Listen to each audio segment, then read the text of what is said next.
All right. What is going on, everybody? And welcome back for another brand new edition of the Cinema Lords podcast. Episode number 20. We've reached the big 2-0. And I'm very excited to talk to you guys tonight. Very, very excited. Finally get to talk about the premiere of a show that I have been talking about pretty much since we started this thing back in September, which is The Last of Us. I absolutely loved this premiere. I cannot wait to dive into it. We have a lot to get into tonight, till before that. We're going to be talking a lot about some Netflix things that I wanted to talk about last week, but we had a very full show, so I hosted it for this week. We're also going to be talking a little bit, a couple of other news, rumors, stuff like that. And then we're also going to be doing a little Devotion review as well. I know Seth talked a little bit about it last week. I was able to check it out over the weekend, so we're going to talk a little bit about that. And we'll save The Last of Us to wrap up our show this evening. For those of you watching on YouTube can see, we got an awesome new on-air sign that I love very much. Just installed that bad boy today. Shout out to my mom, Patty Soers, and my sister, Ashley, for grabbing that for us. Love to get a new updated look in the studio. I like it. But before we start diving through topics tonight, let me go around the horn real quick. First up on the ones and twos, you guys know him very well at this point. He does it all. He plays the positions. He knows all the topics. He's the utility man, Mr. Seth Rogers. What's going on, baby? How we doing? Good evening, gentlemen. How we doing? Good to be back on the other side here. Keep flip-flopping back and forth. We still got we're working on a nickname. We still got to come up with a good nickname. Yeah, I'm working on it. Like a good utility sports player, something like that. Yeah. Star Wars it's too generic, but we got to come up with something. But good to be back on this side, and Last of Us was fucking phenomenal, so can't wait to get into that. So should be a good episode. And then my co-host this evening, last talked to him, I think right before the holidays. We did a little classic rewind, cranked the DeLorean up to 88 miles an hour. That's it. We're going to be holstering that segment this week. We're going to be talking a couple more new stuff, but he checked out Last of Us as well. He is the maestro of Middle-earth, Mr. Adam Adu. Ooh, I like that. See, I'm looking for something like that. Yeah, I like that a lot. Like that. Yeah, I've been working on it. I got to find a niche. I'm getting. I'm going to get there. I'm working on it. We got you, Mitch. We'll I want that one, though.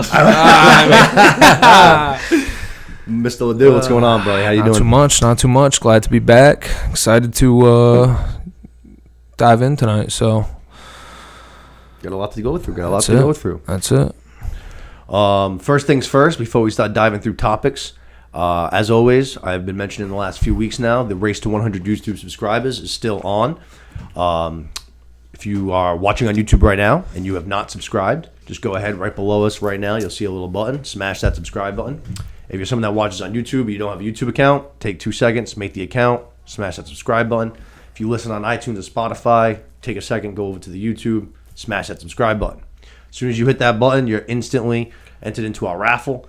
As soon as we get to 100 subscribers, we'll be doing a live raffle here on the show. And thanks to Mr. Kalos last week, we've now doubled our prizes. So 2 listeners will be receiving a $40 AMC gift card. So you have a 1 in 50 shot of getting a nice little $40 AMC gift card if you just smash a simple button. That's all you got to do. It's easy as that. You know what I mean? Smash that like button, hit subscribe. That's right. Simple I as don't know that. if you listen to the 2023 previews that we have, but there's a lot of good movies to be going to the movie theaters for in 2023. So You're damn right. It's a damn good year to win some AMC gift cards. You're damn right. And shout out to fucking Kalos for, like we said, doubling the prize pool last week. That was awesome. Love that. First things first, I want to talk some Netflix, because this, like I hinted at it a little bit last week. I wanted to talk about it a little bit more. But like I said, I had a very full show last week, so this is where I wanted to start this week. Netflix, while it's awesome and I love it, and they've produced a lot of great shows and a lot of things that I love, I'm getting a little annoyed with this strategy of basically throwing down a whole bunch of plants, a whole bunch of seeds, and waiting for only taking the cream of the crop and then continuing to water those and then just fucking letting all the other ones die. Yeah, throwing shit against the wall a little bit. Yeah, because that's what they've been doing now. They're doing all these shows, and if they're huge, then okay, fine, you'll get to keep running. Right. And I'm not even, when I say huge, I mean huge. You got to be not only Stranger Things or something like that. It seems that's what it kind of seems like. Because a lot of the shows, for instance, one of them, 1899, is a show that we covered on this podcast. I remember. Didn't get renewed by Netflix, so we're not getting a season 2. Saw your tweet today about it. I was fucking pissed. Yep. So they left a ton of things open. I'm never gonna get the answer to any of them. And like I said, it's not like that show wasn't on the top 10 on the Netflix shows. It was. Like, Right. While it came out, it was up there. So it's not like people didn't watch it. People watched it. It just wasn't the sensation, like you said, like Stranger Things was. If that's what we have to do to get a show past season 1 or 2, that's fucking infuriating, and we should be redoing our strategy here. You know what I'm saying? Yeah, that doesn't seem to make a whole lot of sense. Another show that we didn't do it in depth, but I suggested people went and checked it out, was something that came out this fall. It was The Midnight Club. It's the same guy that did The Haunting of Hill House, The Haunting of Bly Manor, and Midnight Mass. Yep. All bangers for Netflix. He did this one this fall, The Midnight Club. I really liked it. Again, left a whole bunch of things open. He said this was the first one out of his shows that he had planned for like a second season. There was more story to be told. Right. Netflix, nope, no green light. I'm like, dude, you keep coming back to this guy for the last 4 years now in October to give you a fall show because he does all creepy shit. Right. You're probably gonna ask him to do it again. Why wouldn't you just give him the second season of the show that he Yeah, wanted? You know what I'm I saying? don't know. It doesn't make a lot of sense. It's fucking infuriating. And like I said, that's another one. Same thing. They left a whole bunch of doors are open. There's a lot of open wind. Like they didn't finish all the storylines. You know what I mean? So there's Game of more Thrones in a sense, a little bit. Yeah, I'm pissed. I'm very, very, very annoyed. And they had already done it with a few other ones. I know if you look at almost anything, I haven't watched the show, but anything that Netflix posts on Twitter, you'll see 1,000 people that just save the warrior nun, save the warrior nun. I've never seen an episode of it, but I know people warrior are nun. furious that show got canceled. Was that another one and done? I think that one got a second one and then was done after 2. Like I said, I haven't seen an episode of it, but I know people were furious about that one. I have seen a lot of people upset about 1899. One that I watched, this one was like a couple of years ago, was The Society. I really liked that one. Same thing. First season I thought was really good. I guess it didn't get the traction that they wanted. Season 2 never got made, but there was so much. There was nothing concluded at, you know what I mean? Yeah, just leaving everybody hanging. It sucks, man. So it's almost just like some of these shows, it's like, you start considering, like, do you even want to invest your time in them to begin with? Because it's right, because you don't even know if you're going to... Canceled. Nope. You know what I'm saying? Exactly, yeah. It's fucking brutal. Which brings me to my next thing with Netflix. Actually, while on the thing of cancellations, this wasn't on Netflix, but I was pissed on another one of my shows. I lost a bunch of shows. The Wilds was another one I talked a little bit about on here. Amazon Prime. They did 2 seasons of that one. Was hyped up for season 3. Bunch of shit kind of started anew at the end of season 2. You know what I mean? Yep. No fucking season 3 got canned. I'm like, dude, what the fuck? I'm taking a lot of hits right now. What was that one about?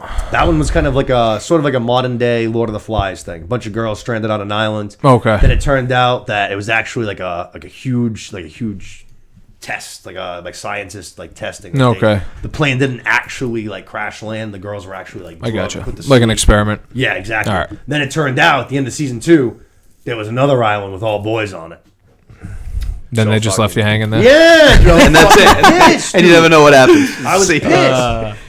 But I guess, I'm just taking a bunch of hits. But then that brings me to what I was going to into next, which is Netflix today puts out a huge movie montage. I was going to talk about this. Yeah. Netflix movies that are coming out this year. Name the dates. This looks dog poo. So, dude. This looks horrible. Dude, there was some of them, don't get me wrong. I wrote a bunch down. that for different reasons. A couple of them that actually caught my eye because I actually liked them. But then a couple of them that just straight up I read it and I was just like, you're joking, right? Like, for instance, right? I just talked about 1899. Well, it was in the top 10 shows on Netflix for a little while. Maybe it wasn't the sensation that, like we said, these big shows like, Stranger Things are. Still did good. But we would rather listen to this, May 12th. A female assassin comes out of hiding to protect the daughter she gave up years before. The men after her are dangerous, but she is even more deadly. She is The Mother, starring Jennifer Lopez. I saw you. You gotta be fucking kidding me with that shit, right? Man. Don't get me wrong. I love J-Lo as much as the next guy does. I'm all for watching a fucking J-Lo movie. But her as a fucking assassin? Are you fucking joking me, dude? You're gonna tell me that's gonna make more fucking money than a second season of 1899 is? Get the fuck out of here. That is pretty funny. Get out of here, man. I couldn't believe it, dude. I may put that one in my calendar. May 12th? May 12th. I was like, you gotta be joking, man. I was like, if we're gonna do this, can't we just get like, again, nothing bash Sheila, but we're not gonna get some badass chick to come and do this. We're gonna get fucking, I mean, Jesus. But I think that's the problem with Netflix, and is what their shift is now, is that they're focusing more on just like streaming like movies and streaming movies. That I don't want that. I want Netflix to come out with TV shows. Like Netflix is giving up what the TV shows that you watch that you said are good. They're giving it up to pay J-Lo a bag. That's true. To pay no, you're absolutely right.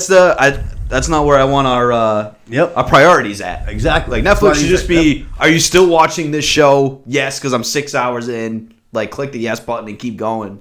It should be that. Yeah. The show, not J-Lo, get him a bunch of money and coming back. J-Lo the assassin. Dude, I don't even know how much. Like for instance, I don't know if either of you guys watched it, but it came out. I think it was this summer, but it was Red Notice. It was with The Rock, Ryan Reynolds, and who's the girl there? Fucking oh Jesus Christ, she's Wonder Woman. Oh, Gail Gadot. Thank you, Del Gadot.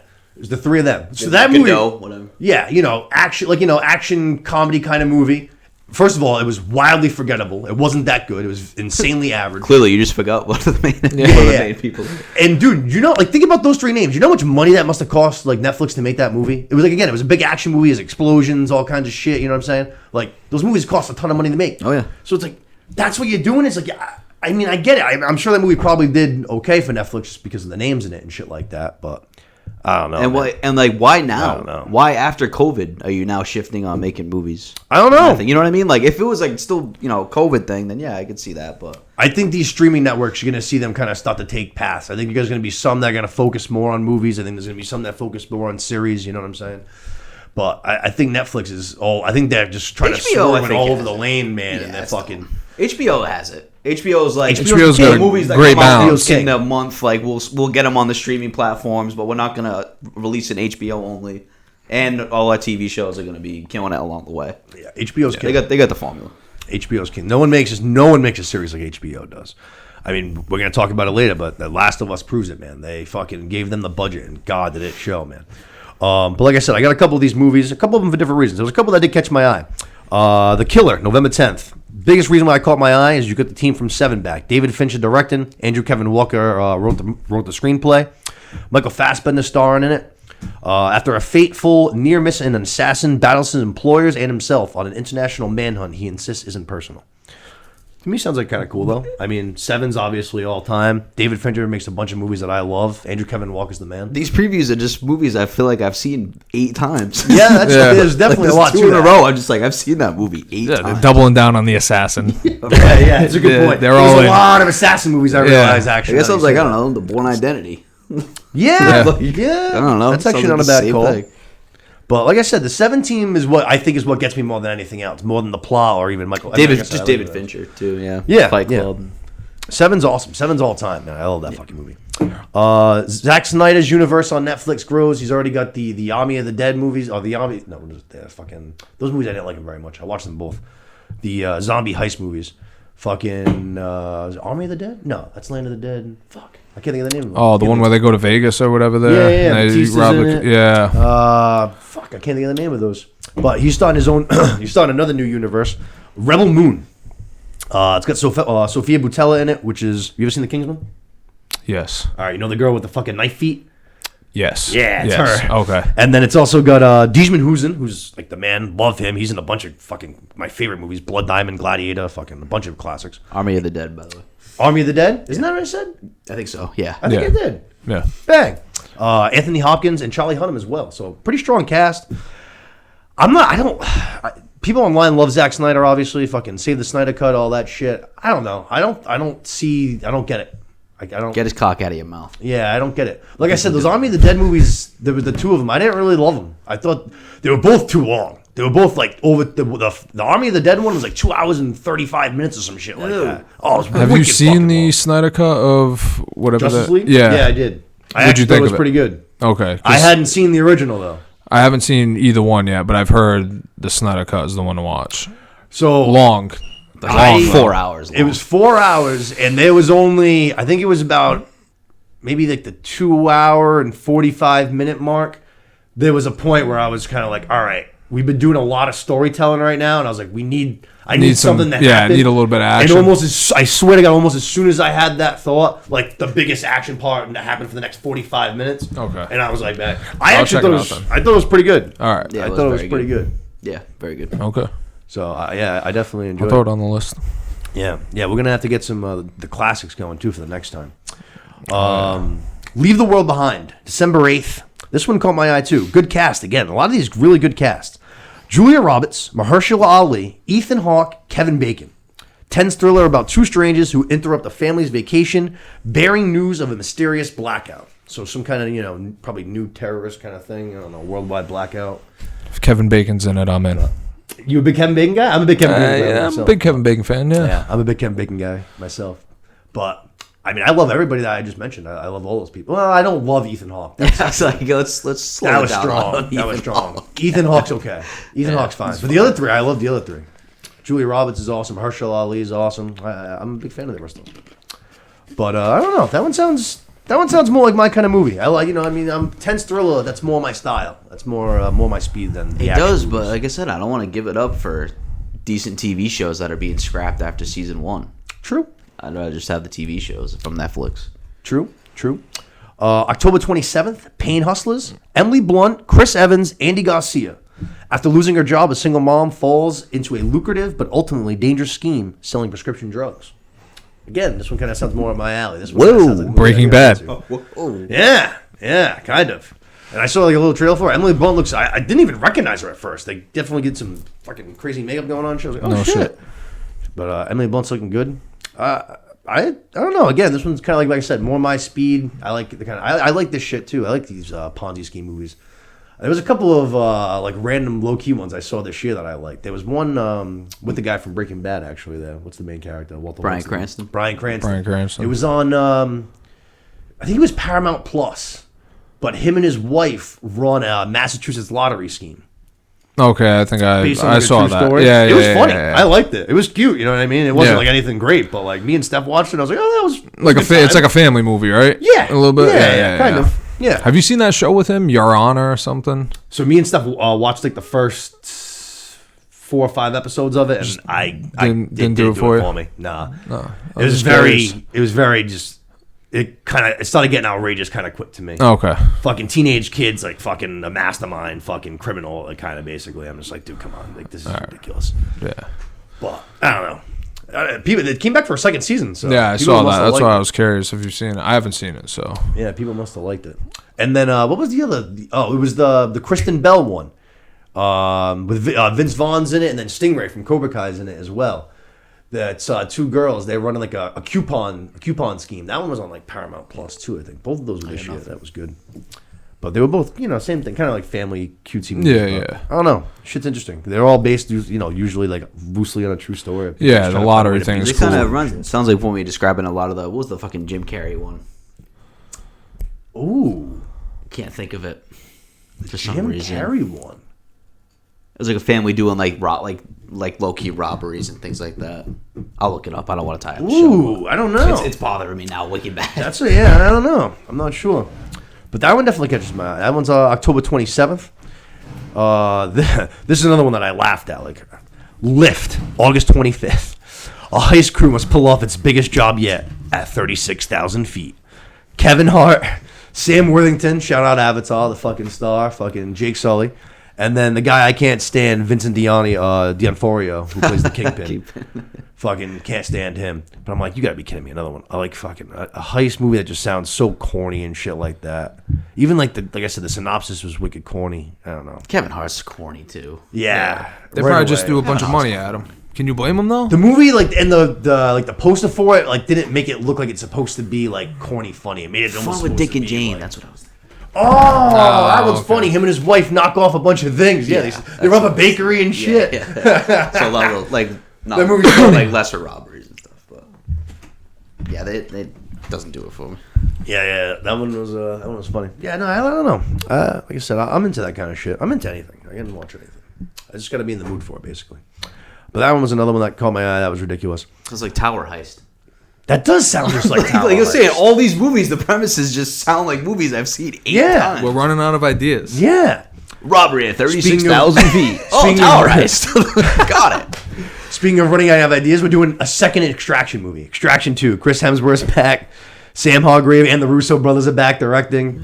I'm just like, I haven't even seen the first one. First one was average. Average? It was like not bad. Did you see the Ryan Reynolds one, Six on the Ground? I didn't see that one. I didn't see either of them. That's Michael Bay, no? Was that Michael Bay? It might be Michael Bay. I think it was Michael Yeah, Bay. yeah, I think he just caught some charges for killing a pigeon on set. I did see that. I think that was the one. Yeah. He was like, I'm an animal. That would never happen on one of my films. Yeah. No, I haven't seen that one. Extraction, the first one was just like, okay. Yeah. You know? Oh, I Doesn't watched deem a second one. There's another terrible one that I watched. The Operator or something like that. Was that one with Ryan Reynolds too? That was with Chris Pine, I believe. Chris Pine. Yeah, Chris I didn't Pine watch that and one. I remember seeing that one on the fucking. oh my god, Jack Bauer, the guy who plays Jack Bauer. I can't think of his name. Sutherland. There you go. Yeah, Keith. Yeah, he's in that too. Terrible movie. Don't watch it. Chris Pine doesn't do it for me. I'm a fan. I like him. why. Hella High Water. Yeah, Hella High Water. And the guy who plays his brother in that is actually in that other movie. No, it's The Contractor. That's what it's called. Oh. I watched it. I wasn't a huge fan. Maybe I didn't. Yeah, maybe I didn't. But Extraction 2, I can't believe that second one. Like I said, I never watched the first one because no one really said anything about it, or if they did, they said it was fine, just like you just did. So just like if you're bored and yeah. I just have. Feel like put on another generic shooter. yeah. I still have to watch John Wick 3 before John Wick 4, so I still need to watch the third one too. I still have like three Mission Impossible movies to watch too, which I know that those are awesome. I got to be in the mood for them. Yeah. I don't know what it is. Your Place of Mine, February 10th, Valentine's Day, new rom-com with two of my favorite people, Reese Witherspoon, Ashton Kutcher. I'm all in for this. Don't gotta tell me twice. That's a good rom-com, Ashton Kutcher, Reese Witherspoon. I'm fucking in, baby. Valentine's Day, book it. Steph, lock it in. I'm assuming it's a Friday. Lock us in. No strings attached. I love Ashton Kutcher, baby. Fucking Guess Who? A Lot Like Love. Yeah. Fucking a bunch of bangers. Oh my god, I love him. Just Married. R.I.P. and Peace, Brittany Snow. He's in Valentine's Day. Too. He's in Valentine's Day. Yep. He's in Valentine's Day. That's hilarious. He just does the same thing. From No Strings Attached, just with Reese Witherspoon. Yep. Your Place of Mine. I love it. Great. It's exactly hitting the same thing. Friends with Benefits. Just repeating the blueprint, Rogers. Yep. And I love Reese Witherspoon. She's fucking adorable. I love her. That's a weird. Yeah. I feel like they could have had somebody a little bit. No offense to Reese Witherspoon whatsoever, but like younger, maybe.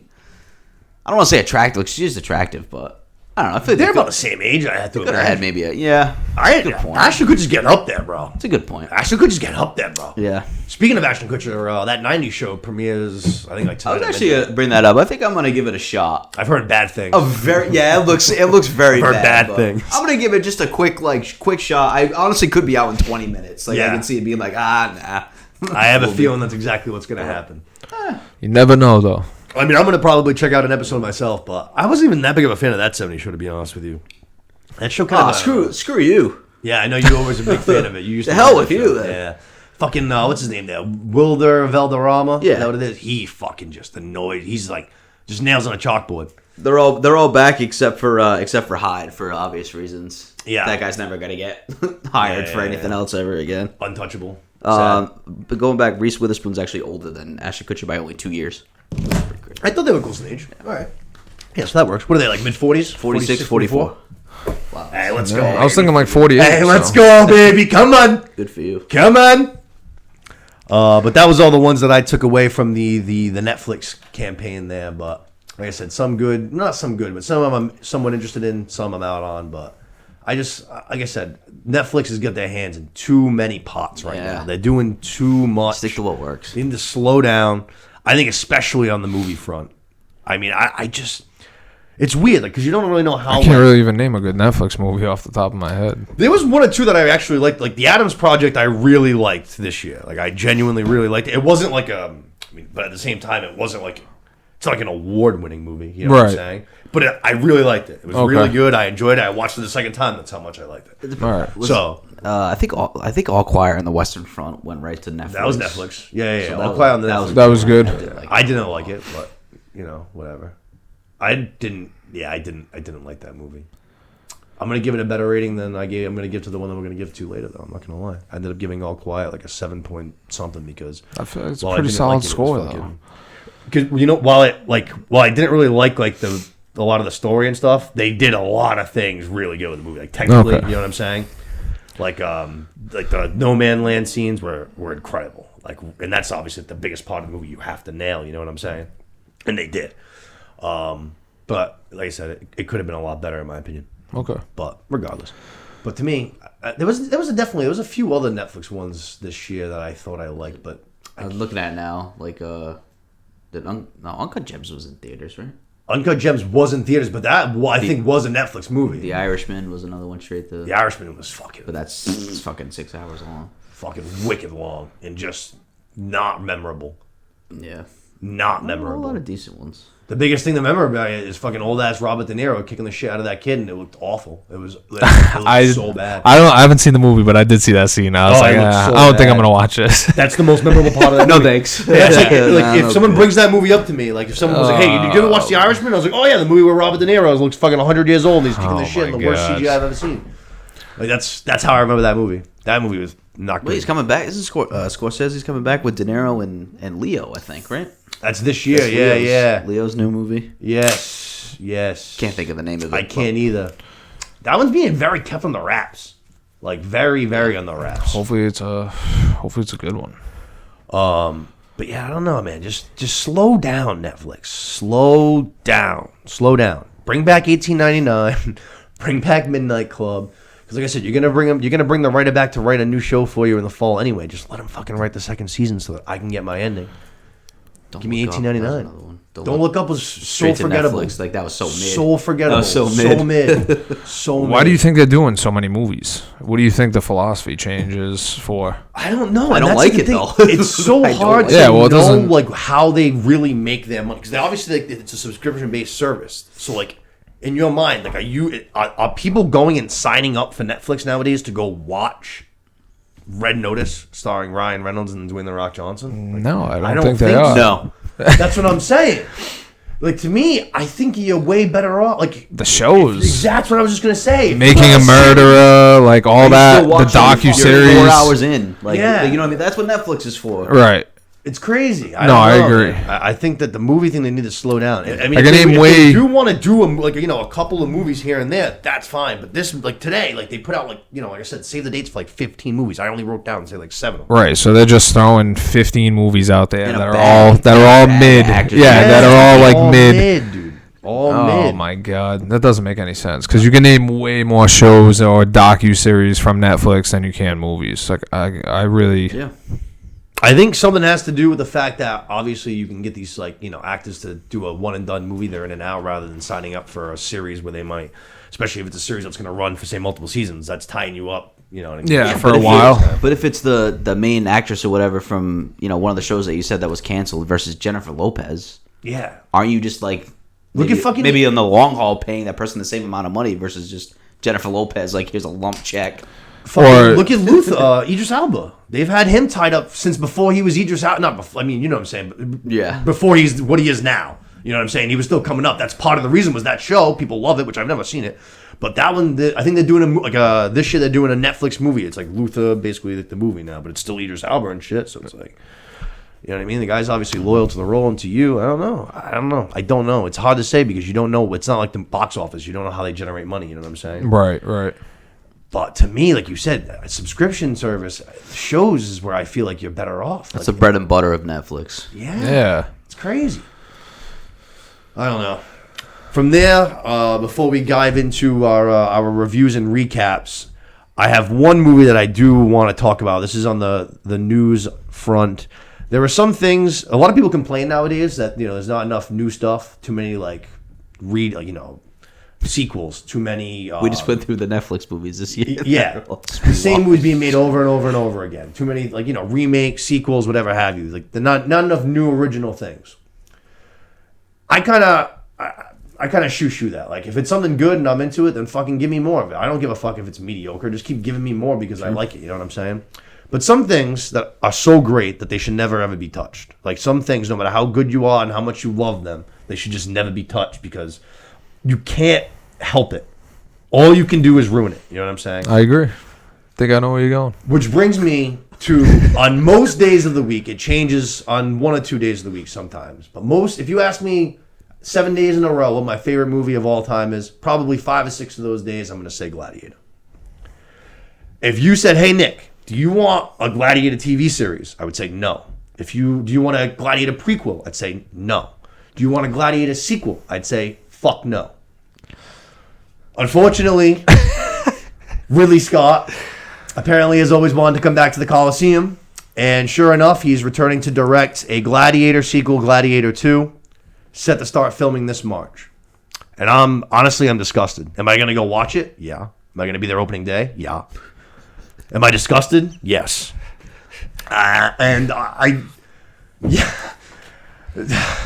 We know what happened to Commodus. We don't need to see. We know what happened to Commodus. The people have turned on him. We know what's going to happen to him. We're an audience. We're not dumb. We have an imagination. He's going to get ripped apart. He's going to die.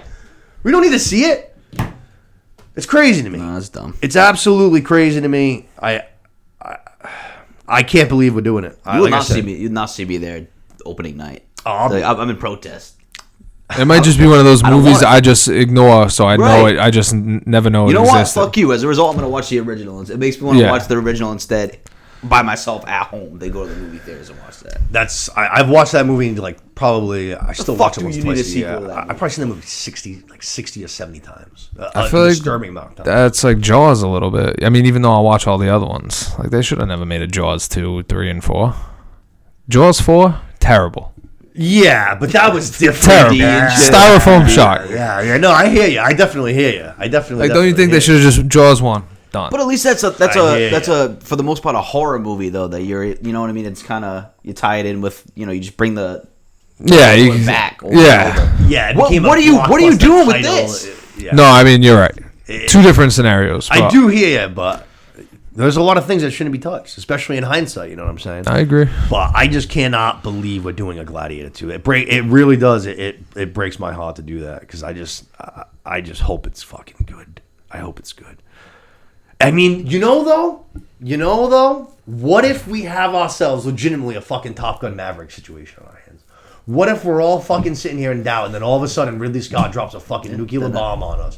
And it's a fucking gem. Like, Then I'll put my foot in my mouth. And I'll say, like, can you imagine that? Then I'll go second weekend.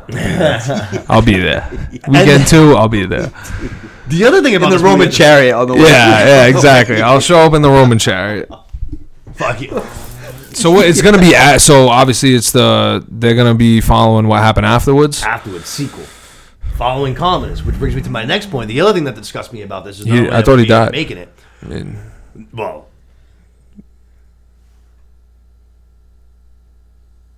that's a good point. That's a good question. Clearly Isn't he not. like dead? They Thought he must was have dead. saved him because they fucking. That's a case booed. Yeah, Yeah, I yeah. don't know. So far, we're off to a bad start. Because what's his name is fucking. He can't be alive. Commodus. He can't be alive. How? He stabbed him in the neck, didn't he? He stabbed him in the neck. Was he the mountain? Like, what do you go to? Yeah, they- So how is Paul Qyburn? Mescal fucking casted as Commodus? The prequel. Too many But it's questions. set There's as too a many sequel. questions. I don't know. There's too many questions. I remember him dying at the end of the movie, and died. nobody helps him. It's Yeah, not like no. it's not like the. If you're gonna make your own shitty sequel, fine, but don't slap in the face the original. You know what I mean? Like maybe unless there's some flashbacks. that's awful. Now I'm confused because it does say there, it says sequel. And Paul Mescal, which brought me to my next point, was the casting. And he's casted as Commodus. So what the fuck? Oh my god. Ghost of Commodus. What did they name it? That He's fucking a- no. he's a That force kid's name was ghost. something else too. Fucking his nephew's name was something else. His nephew's name was Oh man, I don't fucking know now because now I'm very confused. Like I said, Paul Mescal, in the article that I was reading was Too many casted gaping plot holes. as Commodus, and the guys that he beat out for the fucking leading role were all my boys, which is the other thing that pissed me off. This fucking guy that I don't know, he's from I googled him. He's in the Normal People Hulu series, one season based on a book. Seems like some kind of coming of age thing. Probably gonna watch it. I'm probably gonna like it, but whatever. And then some movie called After Sun, like seemed like a indie movie. That's like the only things that he's been in. Fucking beat out Austin Butler, who just had an unbelievable performance in fucking Elvis. It was unbelievable in Elvis. And then he beat out my boys, Timothy Chalamet and Miles Teller, for the lead in this movie. I was like, you gotta be kidding me, right? Timmy's focused on Dune too. Let him focus. That's coach, true. You That's know? true. Let him cook. Yeah, let him cook. Let Timmy cook. It's gonna be a big year for him. And he's Yeah. got Wonka coming the next month. June, November, Wonka, December. Oh, Wonka. Oh, my God. Yeah, buddy. Timmy. Are they going to do a third Dune? I think so. I think right, it's supposed good. to be 3. Good. Yeah, I believe so. I It's don't made know. to be a trilogy. That's what it seems. But I think that they needed like the green light for 2 before they even started working on Okay. 3. You know what I'm saying? But yeah, I don't know. His name was Lucius, by the way. Lucius. Okay. Yeah. So yeah. That is a good point, though. I am very confused because it said casted as communist. I don't know. Send a letter to the director. Yeah, I don't know. They would have to. I mean, it could just be it wouldn't be a whole new story. That would be dumb. Agreed. That'd be very dumb. It has to be tied to fucking. I think this movie in general might It's be very dumb. might be dumb. This just keeps getting worse. This is why I'm upset. Nothing about this makes sense. My brain's broken right now trying to figure this all out. I don't get it. No matter how I spit it, I'm like, there's no, in no part anything that I see that was ever the words prequel. Every single thing. Yeah, was so sequel. he's back as Lucius, Paul Mescal. All right, he's back as Lucius. He's back as Lucius. All yeah. right. There we go. All right. But I don't care that he's that he's older. Yeah, no shit. God, That sounds just terrible. That sounds awful. Yeah, That it sounds does. so bad. Yep. Like I said, some things should just never be touched. Never be touched. Ever. Never. But that was the one big movie that I saw that was, like I said, filming in March. Probably out. I don't know, Take your time with that 2025. Yeah. No rush. Disgusting. Absolutely disgusting. I'm the only one. Yeah, I'll be the only one there opening night. I'll be there by myself. Lidu, do you have a movie you're looking forward to the most in 2023? Whether it's like Oppenheimer and the Marvel movies. You're a big Nolan guy, aren't you? I am. Yeah, I am looking forward to You liked Oppenheimer. That looks Didn't dope. you? I haven't seen Tenet yet. Okay. Yeah, I gotta watch that. I am gonna watch that Pale Blue Eye on Netflix. So I was just talking shit about him, but that looked pretty good. I started it earlier. I was getting into it. So bang that out. I'm trying to think what else we got on the slate for this year. What else we got? I mean, Big obviously, ones, Dune Part 2. Dune Part 2. later on. Dune Part 2 is probably top of the list for me. Part 2, Oppenheimer. Then you have your Marvel slate. Well, I know you. I mean, you're a Marvel guy. Yeah, I'm a Marvel guy. I do some dabbling. I saw the Well, actually, Ant-Man it's a and good Wasp slate. thing. Ant-Man and Yeah. fucking Guardians. Yeah, Bangers. yeah, I do like Guardians a lot. So yeah, I mean, I think Dune 2 is probably top of the list though right now for me. Yeah, Can't blame me there. That's definitely that's definitely my number one. yeah, you got the countdown going. I think it's 289 days, if I believe so. I don't have my phone on me, but I think it's 289. I don't know where that puts us on the calendar, but late, huh? November. November 11th. Okay. November 11th. Can't wait, man. The cast. Actually, a couple of people. Austin Butler, who was a person that we just mentioned like literally a minute ago, played Elvis. He's joining the cast. Okay. Love him. Florence Pugh, my girl, joining the cast. Love her. Yep, saw that. Fucking ready to roll, baby. Can't wait. Cannot freaking wait. I think Josh Brolin's probably going to be making his fucking comeback. Dude. Yeah, He's the comeback. definitely not dead. No way. That's what you were saying. No way. He'll be coming back, I think. I'm very, very excited for Dune 2. Oppenheimer I'm excited for, but I don't know. There's something about it that... I'm the same way. I'm a Nolan sucker. I like the true stories too, the stuff based on history. Yeah, so history that buff. that alone's probably gonna Yeah. attract me to that movie, and then obviously everything that went into the bomb and all that stuff. So Yeah. What about Indiana Jones? I like Indiana Jones. an indie guy? I'm an indie guy. Okay. Yeah, if it's on AMC, it'll be on in the background. Indiana Jones Yeah. is June. I mean, Indy might need to retire 2 movies ago. Personally, I think. last one he shot Yeah, was- Hey, we see a lot of bad CGI in trailers. They de-aged Harrison Ford in that trailer, and it looked clean, and that's a trailer cut. I was like, all right, that looked clean. Yeah, the What'd you CGI think clean. of the Crystal Skull one there? That was horrible. The CGI in that one with the aliens and like Cate Blanchett and shit was so much worse than what it looks like they did with Harrison Ford.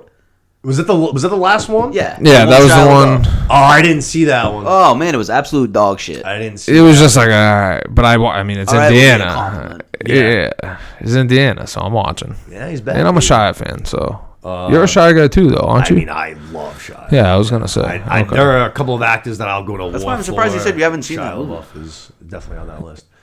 Yeah, I don't. Wait, You're not is it the missing one? anything. Is he like the lead or he's like the sidekick? Shia's like He's the like the sidekick, kind of. sidekick. That one was like what? But they also early bring back 2000s. probably at this point. They also bring back like the woman from the original, like his original love interest. You know what? I actually think I saw that in theaters and I haven't seen it since. So I was probably like fucking 12. Like he's a sidekick, but he's not like the little Asian kid from the second one. You know? Dr. Yeah. Jones. Yeah. He's not that sidekick. Yeah, no. If that was, I think that was like, mid 2000s even, the latest. 5 maybe. Yeah. I think I did see it in theaters, but like I said, I haven't seen it since. So that, like I said, that would put me at like 12, 13 years old. So Yeah, it's definitely not the classics, but Mission Impossible. We got Mission Impossible July. I'm a Mission Impossible guy. I've seen like a bunch of them randomly. I haven't actually watched them in order, I don't think. But John Wick. I've seen the first 2. Got to watch the third. Oh, me too. Yeah. Mission Impossible though, Tom, he's crazy, huh? Nah, he sure is. Yeah, he's crazy. I was watching some crazy thing about all the stunts he does, hanging off the airplane. Yeah, I was like, what the hell is wrong with this guy? Yeah, I watched that. But I love it though. It's like always love been it. like that too. Yeah. Every Mission Impossible. I mean, I love it though. Yeah. Got to respect it. I think it's something along the lines of, he said, like, I never wanted to be the best actor. I just wanted to entertain people. And I was just damn like, it, you dude, have. you do it. Yeah. Damn, yeah, you do that job, brother. Yeah, Good for he does. you, man. Good for you.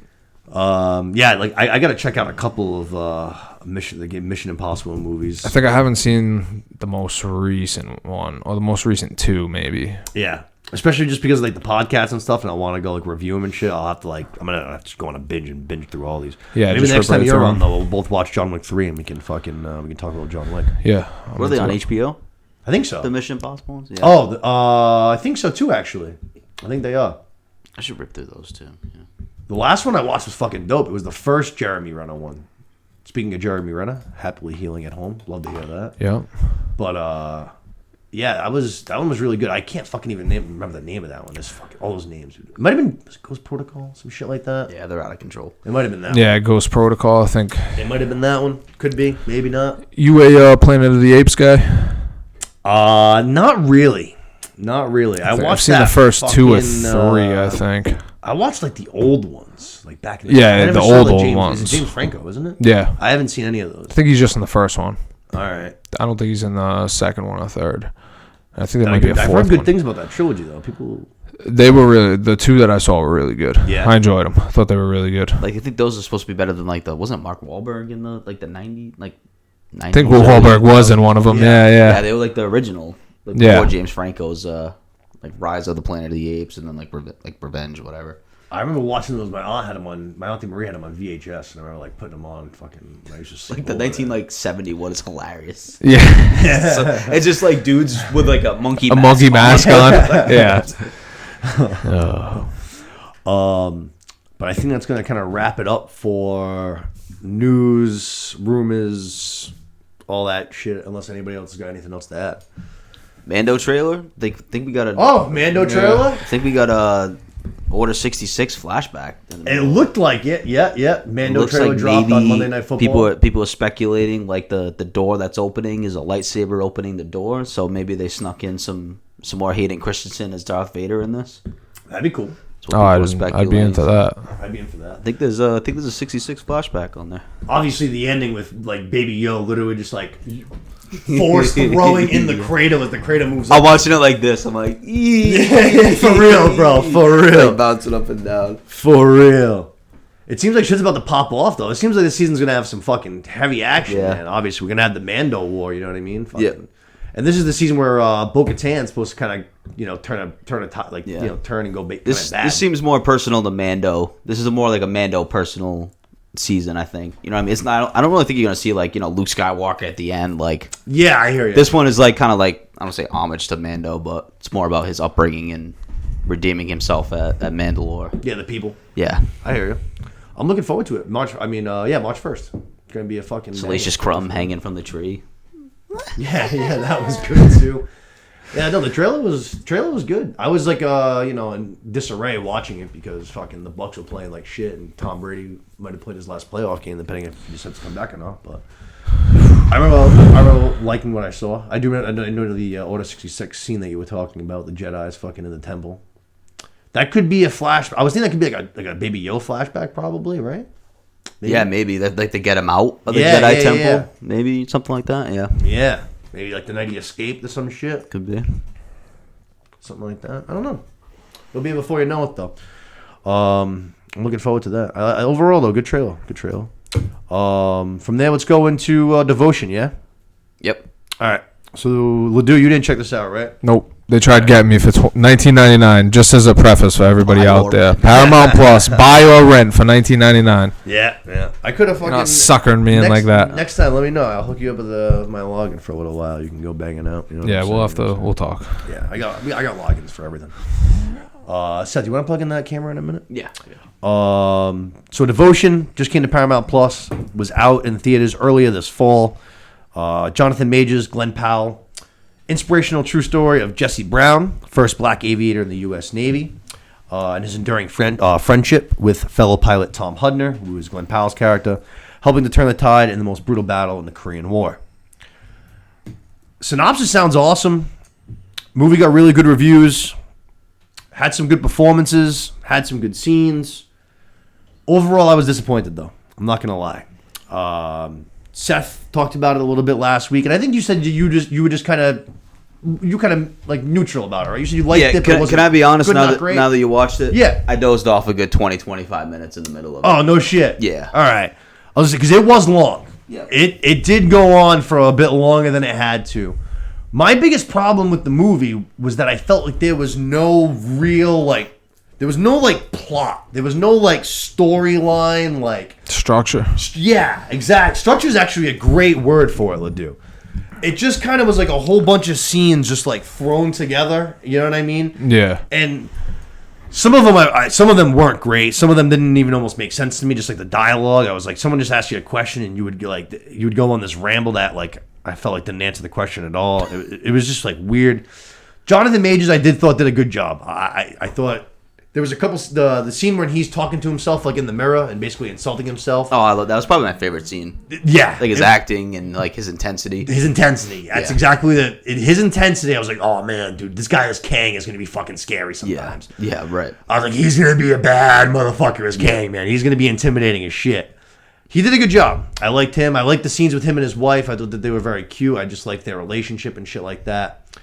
Glenn Powell didn't do much for me in this movie. I thought his character was very just... Shout out Fall River, though. Shout out Fall River, that's right. We did get a Fall River shout out. They were based in Rhode Island in the beginning of the movie. But like I said, my biggest problem was that it never established, like you said, structure. It never established what we were doing, what the stakes were, what we were trying to do. It was kind of almost just like a history movie where you were almost supposed to know what was happening. You know what I'm saying? Yeah. Which dude, we're still watching a movie at the end of the day, even if it is based on a true story and stuff entertain us like a that. little bit. Yeah, It's also the Korean War too. You know, nobody's really true. Fresh in their mind what was going on in the Korean War. Yeah, they're not storming Normandy. Exactly. Right. Yeah, it's a little different. Not something that they overly teach in fucking textbooks. Right. But there were some good scenes. There was the aviator scenes that they had in the movie were good. There wasn't enough of them, in my opinion. And then, I don't know. So, one of the big scenes is when they're dropping the bombs on the bridge, right? And, you have all 5-6 planes, and they're just getting fucking shot at by however many Gatling guns on the Chinese side. And not a single bullet hits any of these planes. Not one bullet from all these Gatling guns. And they're getting shot at for this whole fly over these bridges. Not one bullet. And then, next thing you know, it's Jonathan Majors gets hit with, one sniper bullet to an oil thing. We got to crash land. And, right. I did think that was a little, I don't know. I was like, this just seems fucking off here. I was like, the stakes, I don't know. I don't know. I didn't love it. I did not love this movie at all. It's getting great reviews. I was shocked. I saw the tomato scores. It was 94 by critics and 89 by audiences and shit like that. Which that is just an approval rating. It's not you know what I'm saying? Tomatoes you don't rank it a 94 out of 100. Right. Yeah. Tomatoes is based on if, out of 100 people, 94 said go see it, basically, is what they said. But take that for what it is. I don't know. To me, it wasn't for me. Like I said, All's Quiet on the Western Front's movie we talked about a couple weeks ago. We talked about it a little bit again tonight. I thought that one was kind of in the same thing. I didn't love that movie either, but at least that one did a little bit more for me. Technically, like I said, the runs through no man's land.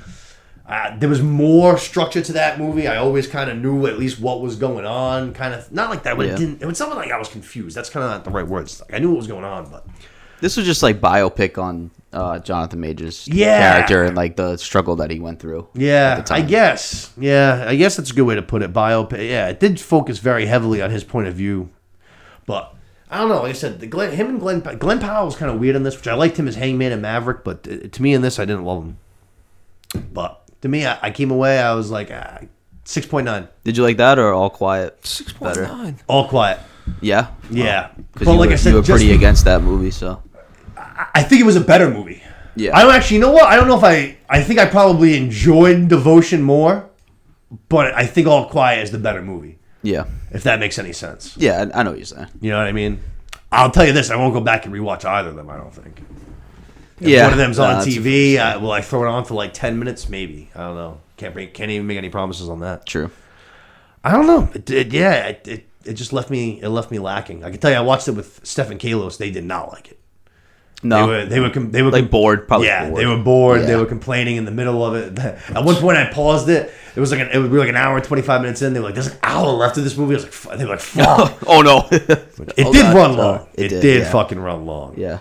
Probably, I wouldn't be surprised if we rank it the third out of like the Jonathan Majors movies this year. Yeah. So, I definitely hope so. I definitely hope so. But like I said, 6.9 for me out of the 7s. It left me lacking. There wasn't enough there. Not enough. Do you have any more thoughts on it that you didn't express last week that you wanted to share? No, nothing really I could think of. I didn't want to admit last week that I fell asleep for like 20 minutes, but there were just a couple scenes I was just like. Do you happen to know when about you did fall asleep? I think it was maybe when they were in like the bar. Oh, that's funny. That's actually one of my favorite parts of the movie. I know. That was actually when they were out in the town in I think it's Italy. Yeah, it's Italy. Yeah, France. Yeah, France or Italy. It might be France actually. Yeah, I think you're right. I think it might be France. When they're out in the town, that was actually that was a pretty good night. That was one of the parts that I enjoyed more. That was kind of like drinking, trying to get with girls and shit like that. I was snoring. Yeah. They ended up getting into a fight with the army guys. The guys that they ended up saving at the end. That's when I woke up. Which, even that too. There was no like fucking. At the end of the movie, like basically the guys that they've been fighting with, those fucking army dickheads, they saved him. Jonathan Majors died trying to save him. You know what I mean? And there was just no conversation, no words. Yeah. There was no no Top Gun Maverick scene where they're like, "Hey, thanks, brother. You know what I mean? We're actually allies." Yeah. It's fucking nothing. I was just like, I don't know. Just left me lacking. Something that if you're a big war movie fan, go check it out. But otherwise, I'd probably pass on this one. Too long, not enough there. Good thing the next thing we'll talk about is not too long and not enough there. Yeah, no, for real. I am so excited to talk about this next bit. I'm so excited. Before we do, oh yeah, go ahead. By all means, do it up. But I don't know, Ledoux. I know you said you hadn't checked it out in time because of the Paramount Plus thing. This one might be one I skip. Fair enough. Taking it off the list. Yeah. We're going to have to figure out some classics for the next time, though. One I know that you said you hadn't watched. I think you said you put on your list. We should do True Romance. True Romance? Yeah. All right. Yeah. I've already gave that out as a recommendation. I got to make sure I got that on there. I did watch Casino recently. I've seen it before. Oh, okay. Yeah, I've seen it before. But it was just on, and I watched it. With, like, commercials and shit? I got it on here. Yeah, with commercials. Oh, my God. That must have been, like, fucking 6 hours. Oh, yeah. It's a Saturday. Just hanging out, gaming. Holy shit. That's a long movie right there. All right, so I got that on there. Godfather 1 and 2, True Romance, Top Gun 1 and 2, Planet of the Apes trilogy still on there. I've seen the first 2. I got to watch the third, but I'm probably just going to go back and watch them all the way through. I like that. I give some ideas because like a couple of those things I haven't seen, so that works good. We have John Wick 3, we have Planet of the Apes trilogy. You a Transformers guy? Do I like the Transformers? Sure. The movies that I'm a fan of? Yeah, the movies. Yeah. The first one I liked. Shout out Shia LaBeouf. Even the second one was actually all right. I was fine with the second one. It was about after that is where you lost me. Once Megan Fox was out, that's pretty much where I was out. You were out? Yeah. I like the first 3, I think. The third one, like you said, probably the worst of the 3. Yeah, but the first 3. Yeah. I like the first 3 movies. I thought they were pretty good. I mean, not, some people up there saying that and Lord of the Rings. Oh, that's insane. Yeah, exactly. Not even, they're in 2 different universes. Completely different leagues. But yeah, I enjoy the first 3. It's like They always come out in the summer, which is nice. It's a perfect movie where it's like the summertime. You fucking grab a bucket of popcorn, and you just go plop down the air conditioning for like 2.5 hours. And watch some cool CGI and some things explode and shit. Yeah, I think I watched the other ones with Wahlberg, and I forget what the other one is. I don't know if he's Bumblebee. Yeah, I haven't seen Bumblebee. That was the other one though, right? Yeah, I think so. I think there's two. There's Last Night and the Bumblebee one. No, Wahlberg's in 2 though. I think Last Night, and I forget what the other one's called. I haven't watched any Mark Wahlberg ones.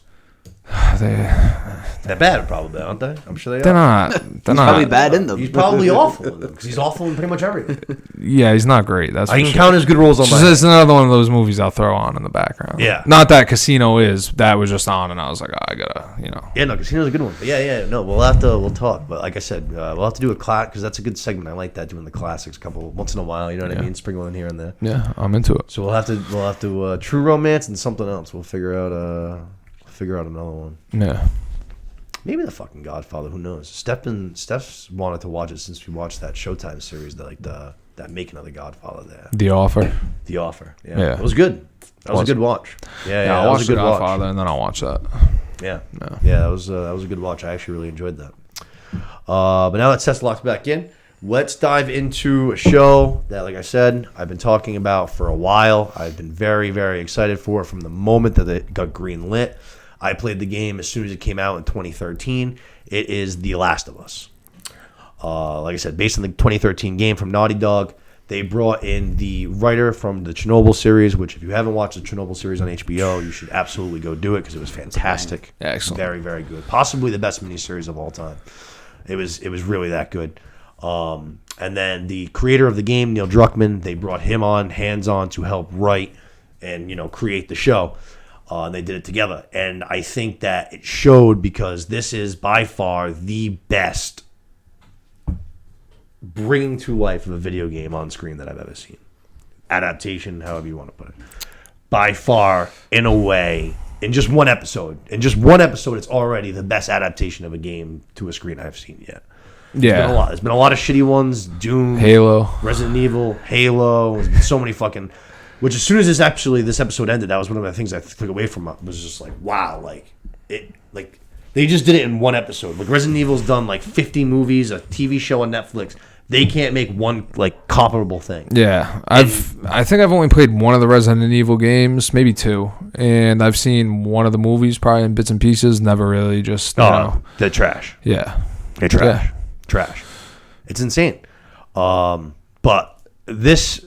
I was so excited for this, and when like I said, I was a huge fan of the game, so it's something that you never want to set your expectations too high, right? Especially with the history of. Oh yeah, of course, been so many letdowns. But then of course when the fall came and the executives at HBO saw it and they were like blown away by it, and they were like, all right, we're putting everything into this. I was like, okay, that leaves me feeling very good. Like that, if they're putting all their money, the big wigs love it, and they're saying this is our next big thing, that's a good fucking sign. Yeah. And HBO, like we've talked about already this episode, they don't do anything half-assed. When they do something, they do it big. They gave this show the fucking budget that it needed, and it showed on the screen. This show felt like you were fucking right in the shit, man. Yeah. Right out of the gate, you felt like you were in it. Because I've never played any of the video games, so I really have no background in terms of like knowing what's. I know obviously the story and everything a little bit, but just as like a show itself, like having no history with the video games or everything, it's a really, really good show. Yeah, they did a really, really good job with it. Yep. So and it's like I'm looking forward to next Sunday because I'm like, all right, can't wait for episode 2. Can't wait to see what happens. Yep. So yeah, video game aside, it's a great show. I like that some of us like I like that I've played it. Necessarily you guys haven't. I feel like that's going to make the conversation a little bit more interesting. Because and from what I understand, like I watched it last night. Watched a couple videos on YouTube today. Like a lot of the stuff in the show is stayed true to the game. Oh like, my god! Like I have a lot of things listed. Like identical, so identical. Yeah, straight lifted. Yeah. So, but that's the thing. I've talked about it on this podcast before. I've said this game is so many video games that you play. You'll notice it. The writing, the dialogue is very corny. It seems like it's written by somebody that barely graduated high school. Ghost Recon Breakpoint. I still got to send you that clip because it's laugh out loud funny. It happens a lot. Yeah. It happens a lot. But this game, the storytelling is why that's why it did so good, is because it was next fucking level. It was basically like you were playing a movie while you were watching a movie. You know what I'm saying? You were actively playing inside of a really, really well told story with like intricate detail, like attention to the conversations and the character building and the things that they say. Everything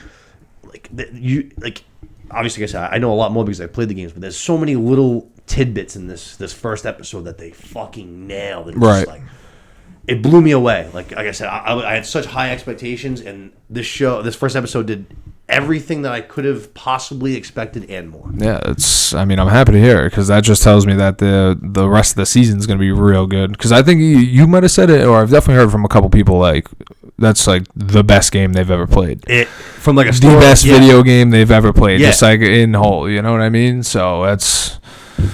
If it's anything like the game, then we should be getting a good product from HBO. Yeah, like you mentioned that. I got a bunch of times in my notes here where there's things straight uplifted, like verbatim or like scene for scene, just like shot for shot. So we're gonna be able to go through it. But this is, like I said, this is a game. I know this game. I've beaten it probably 5-6 times. Like I know this game. You know? How long does it take? 10 hours tops. You know what I mean? You can go through it even a little bit quicker than that. Like I pay attention to details. I'm looking for all the little letters and notes. Yeah, doing the little side mission shit. Yeah. There's a lot of like you'll see like notes from past survivors, like writing notes to loved ones and shit that are old from back in the day that you'll find and you'll read them. It's just little stories and shit. Yeah. Interesting shit. Yeah. But it's funny you say, because it's sometimes you don't know. Like, am I too close to it? Like, did I love it because it was such a portrayal of the game? Right. But so again, I watched it with Steph and Los, and right away they were both like, "That was awesome." I was like, all right, cool. Like, it wasn't just me. Sigh of relief. Because they obviously Steph's never played, but Los has never played the game either. So Los actually started it when he got his PlayStation 5 because it's on that like the PS version of the Game Pass. Yeah. Same thing that PlayStation. Yeah. It's on that, so he started it, but he only got like a couple of hours in, something like that. Okay, because there's a second one too, right? Last of Us 2. The second one is much longer. The second one, you 25, 30 hours. No shit. Yeah. No shit. It's much just as good though. It is just as good of a game. Are you gonna like the story as much? Probably not. I sure as fuck didn't. Okay. Is there some shit that's gonna probably piss you the fuck off? Yeah. There's some shit that pissed me the fuck off. I'll tell you that. Yeah, I'm just wondering for like future seasons or like what ultimately happens. Oh, you know what boy, I mean? there are gonna be some fucking heartbreaking people if there's a fucking second game season made of this show, man. There's gonna be some tears, boys.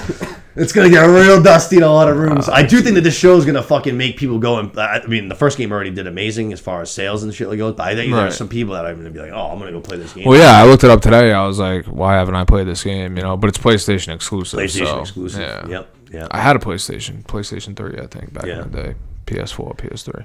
It is that good. And while like the storytelling shit is that good, the gameplay is very fun. It's very well done, very clean and shit like that. It's very well done. But yeah, no, I haven't heard a single person say a bad thing about this show yet. Not one. Not like anywhere on the internet. Every single thing. All the reviews positive. Just random people chattering positive. Everyone that's texted me positive. Not a single person.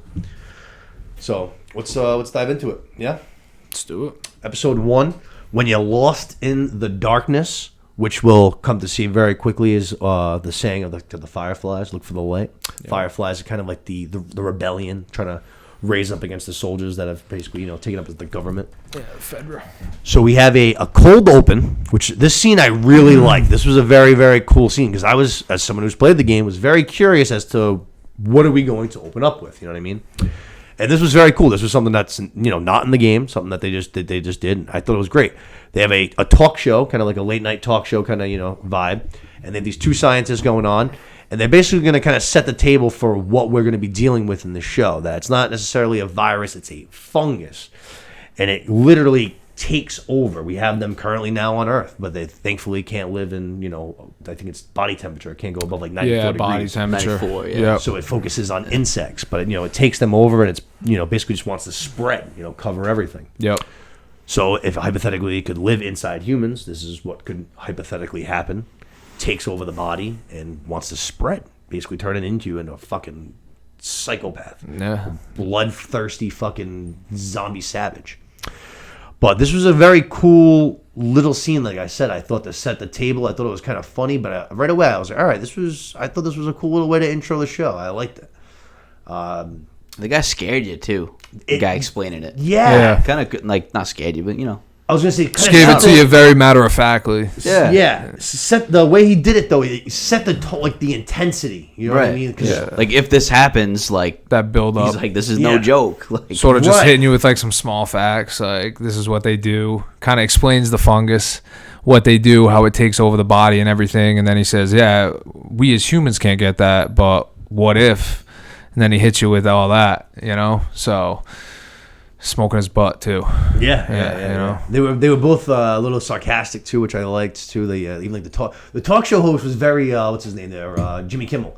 You reminded me of him, kind of. You know what I mean? Cracking jokes. Yeah, and like playing off his guests. Where do we get LSD? He's like, where do you get yours? Exactly. Yeah.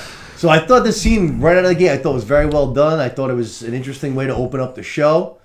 I liked it. I thought it was good, and like I said, I thought it set the table well for exactly what we're dealing with, because they don't really do that in the game until like kind of like the collectibles kind of thing. If you're like a video game player, I got you. You'll pick up tape recording, stuff like that. You'll overhear soldiers talking. That's kind of how you pick up what's going on, right? Rather than having something formal like this. So I thought that was a good way to introduce to the audience. Yeah. And then they go right from there into the opening credits, which the tune is the tune from the game that's in the opening titles. It's in it's in the menus for the game. They play it constantly. So right away, I just kind of got me going a little bit. Yeah. Like, all right, nice. Getting you giddy a little. Nice. And then we kind of go to our prologue. We're in the year 2003. We open up at the Miller home, and we are introduced to Sarah Miller, Joel's daughter, and we're gonna see something that I think that you guys are going to kind of see, something that's going to reoccur throughout the show a little bit, which is Joel is not the best at taking care of himself. Even though Sarah is his daughter, he's the adult in the house, she's the one that's waking him up because his alarm's going off. Yep. Then he goes downstairs, she's the one that's making him breakfast. Even though it's his birthday, I'm going to go out on a limb and say that she's usually the one that's making breakfast, regardless of it being his birthday. You know what I'm saying? Yep. While he is a man of talents and he has some abilities, he's also a little bit kind of like stuck in the mud. You know what I mean? Yep. And he needs that taken care of sometimes. You know what I mean? I gotcha. But like I said, I think that's something you're gonna see a little bit more as the show goes on. But I liked that right away. I liked that opening. She also mentions that it's like his t-shirt's inside out kind of a thing. She's always looking after him, you know, taking care of him. Looking out for him. She knows her dad. Yeah. We are introduced to brother Tommy. Tommy's going to be a big character in this series, reoccurring. You're gonna see a lot of him. Probably not for a little bit though. It would be after episode 1. But he's going to be someone that we see a bit of. He pops on into the kitchen. He's asking for breakfast pancakes himself, which I thought was pretty funny. But we see they're going to be kind of heading out to work. They work together, him and Joel. And then we see that Sarah's going to go upstairs to her dad's bureau. She's going to grab her dad's broken watch and a couple of bucks. And right away I was like, oh, all right, this is adorable because I know exactly where this is headed. So to this point, this was all new too. This was not part of the game, you know what I'm saying? Yeah, I saw that. Game does open up in the Miller household, but it's a little bit later on. So, but once she does that, I was like, oh, this is cute. Like I know exactly where this is heading because this next part is soon is in the game. We follow Sarah for a little bit from there, though. She goes to school. She catches a bus over to the jewelry store, and she's getting Joel's watch fixed. Yeah. So while she's getting Joel's watch fixed at this little antique jewelry kind of store, a bunch of sirens stop flying by. The guy that's fixing the watch is like, motherfucker's been coming by all day long. So something, right away, all right, shit's starting to go awry somewhere. The shop owner's wife, she comes on in. She fucking starts closing up the shop. She's kind of rushing Sarah out the door. He's like, honey, we don't close for like 4 more hours. He's like, no, we're closing right now. So whether she had a news report or something in the bag and we had a TV on, something's going down. Yeah, something's up. She even kind of like says to Sarah, like, hey, you should get the fuck home. Yeah, go home. Shit's up. So again, we said that first scene there, the scientist, the way they explained everything, build a tense, a tense setting. this doubled on that. I feel like the intensity. Of this Yeah, show it made it was eerie. very high. I feel like. And there's a couple times too that they're talking about. You can hear it whether it's on like the TV, maybe when they're eating breakfast. Or Yeah, like, the radio. on the radio driving Yes. to school. Like if you listen to what they're talking about, they're like. There's definitely starting to be rumblings on what's going on. Yeah. And they just kind of like, turn the TV off or like the radio, change the channel, but Just another fucking shitty thing in the world. right. You can Yeah. hear that it's starting to be it's starting to get spreading around. Yeah. But like we said, the intensity for this is very, very, very high, which I think is good because that's how you feel the entire time you play this game. Like every corner you go around, you're constantly just concerned about, is there a fucking human with a gun ready to shoot me? Is there a zombie around the corner ready to eat me? Yeah, so you're tense the whole time. The whole time, everything's very intense. So I think they did a very good job of making the audience feel that watching this. Yeah, I think it was a good build up, like you said, because they do that at the beginning, and then it's just like looks like a normal day. Like Right. it's a guy's birthday, but there's obviously something feel it. going on. There's like Yeah. a tension and that, like I guess the music and not really music, but just like the mood of everything. It's like eerie, Yep. eerie. Like something's gonna happen, but nothing's happening yet. Everything's normal. There So was so many similarities to what I'll talk about it because there's one scene that I like literally was like compared it straight to what it was, but it reminded me a lot of one movie that I'll talk about later. But Okay. I thought it had a lot of similarities to it, especially one scene in particular. I was like, wow, this is literally a scene from this movie. Okay. All right. All right.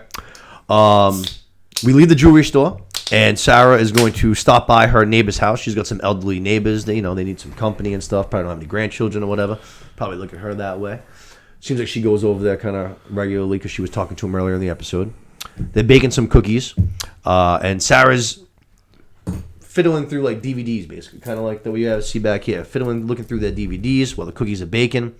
And this was a great scene because while she's searching through the DVDs, over her shoulder in the camera frame is the oldest woman in the house, who is like wheelchair bound. yep, doesn't talk obviously. Doesn't talk. Doesn't You have to see that move. She's completely deaf. She doesn't move. Yeah, doesn't move. Doesn't really do anything. The guy's feeding her biscuits, stuffing them in her Stuff mouth. in her mouth. Trying to Yeah, feed yeah, her yeah. biscuits. She's trying to feed her biscuits. Yeah. And we see her kind of start, like spazzing, kind of like having almost like a seizure, like freaking out kind of thing. And it's silent though because she doesn't even overhear it. She doesn't even think to turn around. And so this girl's just like being like possessed, like right behind you. It was, That was a very sketchy scene. eerie, man. It was, and she's Very not in eerie. like focus either. Because Right. I was waiting for them to like Blurry focus almost. into her a little bit. Because like obviously she's in the scene for a reason. They're Yep. shooting her over the corner, so I'm like, all right, they're gonna film her and she's gonna like pop up or something crazy gonna happen. But they just never focus on her. But you can still see like what's happening. I like that they did that. Yeah. because it's like She's yeah, just twitching in the background. yeah, Yeah. Oh, yeah, God. Like some like shit is going down. Here it is. yep. Very fucking, intense. Again, building that eerie, scary fucking, just that vibe, man. That intense vibe. I thought that was an awesome scene. But she has to borrow a DVD, which we're going to find out in a second which DVD it is. This is a direct crawl back to the game, too. But we see that she's going to, kind of make her way out. She's like, hey, my dad's going to be home soon. It's his birthday. And as she's making her way out the front door, she sees this, they have a dog, and the dog is just sitting there looking at the woman in the wheelchair, and he is just like staring at her and just like Grilling her.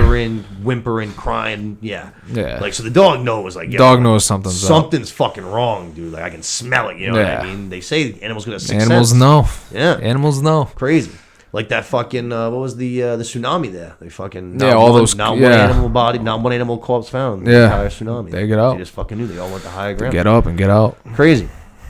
But right away, that was another, again, setting the eeriness, setting the intensity. Like, all right, something's wrong. The dog knows. She's starting to be like, all right, what the fuck's Yeah, happening? kind of double checking. She stops almost and kind of looks back and is like, "What's going on there?" Yeah. And she just leaves. And then walks outside, and you have like 3 fighter pilots, 3 fighter jets Oh, yeah. fly right over her fucking Yeah. head. So that's when you know, like, oh, Something's up. fuck. Like, why do we have, Something- yeah, yeah. Low, something's- too. yeah, real low. Low. Good call. Oh yeah. They were getting ready to fucking go drop a bomb They were somewhere landing. already. Yeah. Which is crazy that it happened, like probably that fast. I mean, if you're already calling in the Air Force, like, what the fuck? You know what I mean? Right. I feel like you're going to call in the Air Force. It's like, all right, this whole city's been overrun. Like, it's all zombies. Like, let's drop a bomb on it and just fucking wipe them all out. Like, you want them in that quick. Things are going fast. You know what I mean? Yeah, I had to have. Because what? Well, they were saying in the on the radio thing. It was Jakar or whatever, right? Yeah, on the yeah. radio. So I mean, it had to have spread like quick. Yeah. You know, Once it gets airborne, spreading and man. growing. Once it gets airborne, it's all over. Now we go back to the Miller household again. Sarah goes home, and this is a big, big Easter egg scene. Like, this is Easter eggs galore for the gamers out there. Joel's gonna come home from work. He forgot his cake, and she's gonna say, "All right, you want your gift?" Then he's like, "Oh, you got me a gift." And then once she pulls the box out from behind like the pillow on the couch, like that whole thing is almost taken like directly from the game. Yeah, The I was watching same- something on that today. She says like, "Oh, I sell." Or he says, yeah. How would you get the money for? She's like, "Oh, I sell drugs, hardcore drugs." Yeah. yeah. They literally like the video I watched today was that scene and the scene from the game. The- Same exact thing. When she gives him the watch, he even plays the same trick. Yeah, Like, and he does puts it that to his little- ear, and he's like, "Oh, are you sure? Like, it seems like it might be fucked up." Same thing. Yeah. It's exactly the same joke. You said the hard drug. The whole thing That's is awesome. just Though. I think that's right. awesome. Oh, I was You going. know what I mean? I was literally like fucking like this on the couch, Yeah. like tap and step. I was like, Yeah. it's the same thing. It's the same thing. But I fucking loved it. And then she goes, "There's one more thing." She pulls out the video that she got from next door that she borrowed, and it's Curtis and Viper 2, which is actually a shout out to The Last of Us 2. There's a scene with Ellie. She's not with Joel. She's with another character in the game. But she's talking about, oh, I'm hanging out with Joel tonight. I think she says, like, hey, you want to get together kind of thing. And she's Right. like, oh, I'm busy tonight. I'm hanging out with Joel. She's like, oh, what are you guys doing? She's like, I got a movie for us to watch. And she says, which one? And she said, Curtis and Viper 2. So this is a direct shout out right from there. Okay. And, yeah, there's a lot of movie posters on the town. So Curtis and Viper 4 was whatever was out there in the big day, you know what I mean? When Yep. things went wrong. Yep. So there's like one part when you get to the Curtis and Viper 4 poster, and she's like, oh, look, Joel, this one was your favorite. So apparently loved the fourth one the most. Okay. But in the show, I did like Pedro Pascal's looking at the DVD, and he's like, "Oh, this even get the deleted scenes on it." And the daughter goes, "Yeah, imagine how bad those scenes must be." Yeah. I was like, good call. I like that. That was pretty fucking funny. To not make a cut of a fucking probably straight to gas station DVD bin movie. You know what I mean? She's like, I'm not gonna fall asleep. And then Yeah. next Yeah, scene. it passes right out. Yep. And then this was cool because in the opening part of the game, you play as Sarah. This whole beginning sequence. So you're not Joel. So you put the movie on just like you do in the show, and then you fall asleep. But then when you wake up, Joel's just gone. So this was cool. It brought some subtext to why he was gone. Why he left. You know what I'm saying? So he gets a call from Tommy, and Tommy went and got himself arrested. Again, it seems like this might have been somewhat a common occurrence. Yep. But he needs him to bail him out. It's Friday. If he doesn't go bail him out now, he's going to be in there all weekend. Sure enough, Joel, brings Sarah up to bed, goes and grabs his brother. And then this is when Sarah's going to wake up. And when Sarah wakes up, it's been a few hours now. Joel's still not home. You just hear almost like a war zone. There's fucking helicopters. There's jets. Explosions. Cars, explosions. There's flares. You can see Electrical, the green yeah, light the flares electrical. shooting off. Yeah, it's crazy. It's fucking war zone. You know what I mean? It seems like they're Yeah. fucking middle of wars going on outside. And again, I thought that this right away, I was like, all right, here we go. I was like, shit's about to pick up. Like, Yeah. now's, you already, like, all that intensity, all that buildup that's led us here, like, now it's Breaking. about to pop off Yeah, right exactly. now. So she starts looking around the house. Joel's nowhere to be found. Who comes fucking scratching at the door but the pooch from earlier who knew that something was up. Yeah. I was like, oh, love this. This is a great addition. Let's save the pooch. Let's bring the pooch along with us. If we're going to add something into the show that's not in the game, let's bring a dog with Bring a us. dog. Come on, pooch in with us now. That's the answer always. Yeah, for real. Always need a pooch. Yeah. But Sarah's gonna try to bring the dog home, and the dog ain't having it. He's fucking like, like freaking out. Yep. Ends up breaking all through his collar, sprints off. She has a glass shatter. She goes into the house, and sure enough, she sees the old woman is just taking a chunk out of, I don't know, some dude, someone that lives there. I don't know what it is. Yeah, the two Adlers, Guy that I was- think. guy that Whatever was the. feeding her biscuits earlier. Yeah. But she took a nice big chunk out of his neck. He was Took a bleeding. biscuit out of his neck. That's what it looked like. And then was just going to town, eating away on the other old woman that lived there. It's fucking Yeah. When she lifts her mouth up, too, I thought that was the woman's hair at first, but it's the fungus. fungus. Yeah. Like growing out. Yeah. I thought that was pretty cool that they did that. It was so like silent too. Like Yeah. it wasn't like gross like Dawn of the Dead. You know what I mean? Like, Yeah, she doesn't like even the hear her noise when is, she like, walks in there. gross. Yeah, it the was old so guy has to silent like the way tell they her did it. like with his eyes, like look over there, and then it's like this thing's eating her. Yeah. Yeah. That like you said, it's like a fungus coming out. That's what's going to kind of lead to what their eventual look is going to look like. You know what I mean? Once they fucking, because once they Yes. start their sick with the virus or whatever you want to call it, the fungus, for so long. That's when they start to develop. Start to transform, right? Yeah. So they're gonna. I saw a couple of the previews. Yeah. Covers their face and shit. You know what I'm saying? It's gonna get real hectic. But the old woman, while she's eating, she ends up hearing Sarah. She fucking breaks into a sprint, kind of chasing after her. Sarah runs outside. And Joel and Tommy come to the rescue. Joel fucking fucks up this old lady. Just fucking smashes her with a wrench a few times.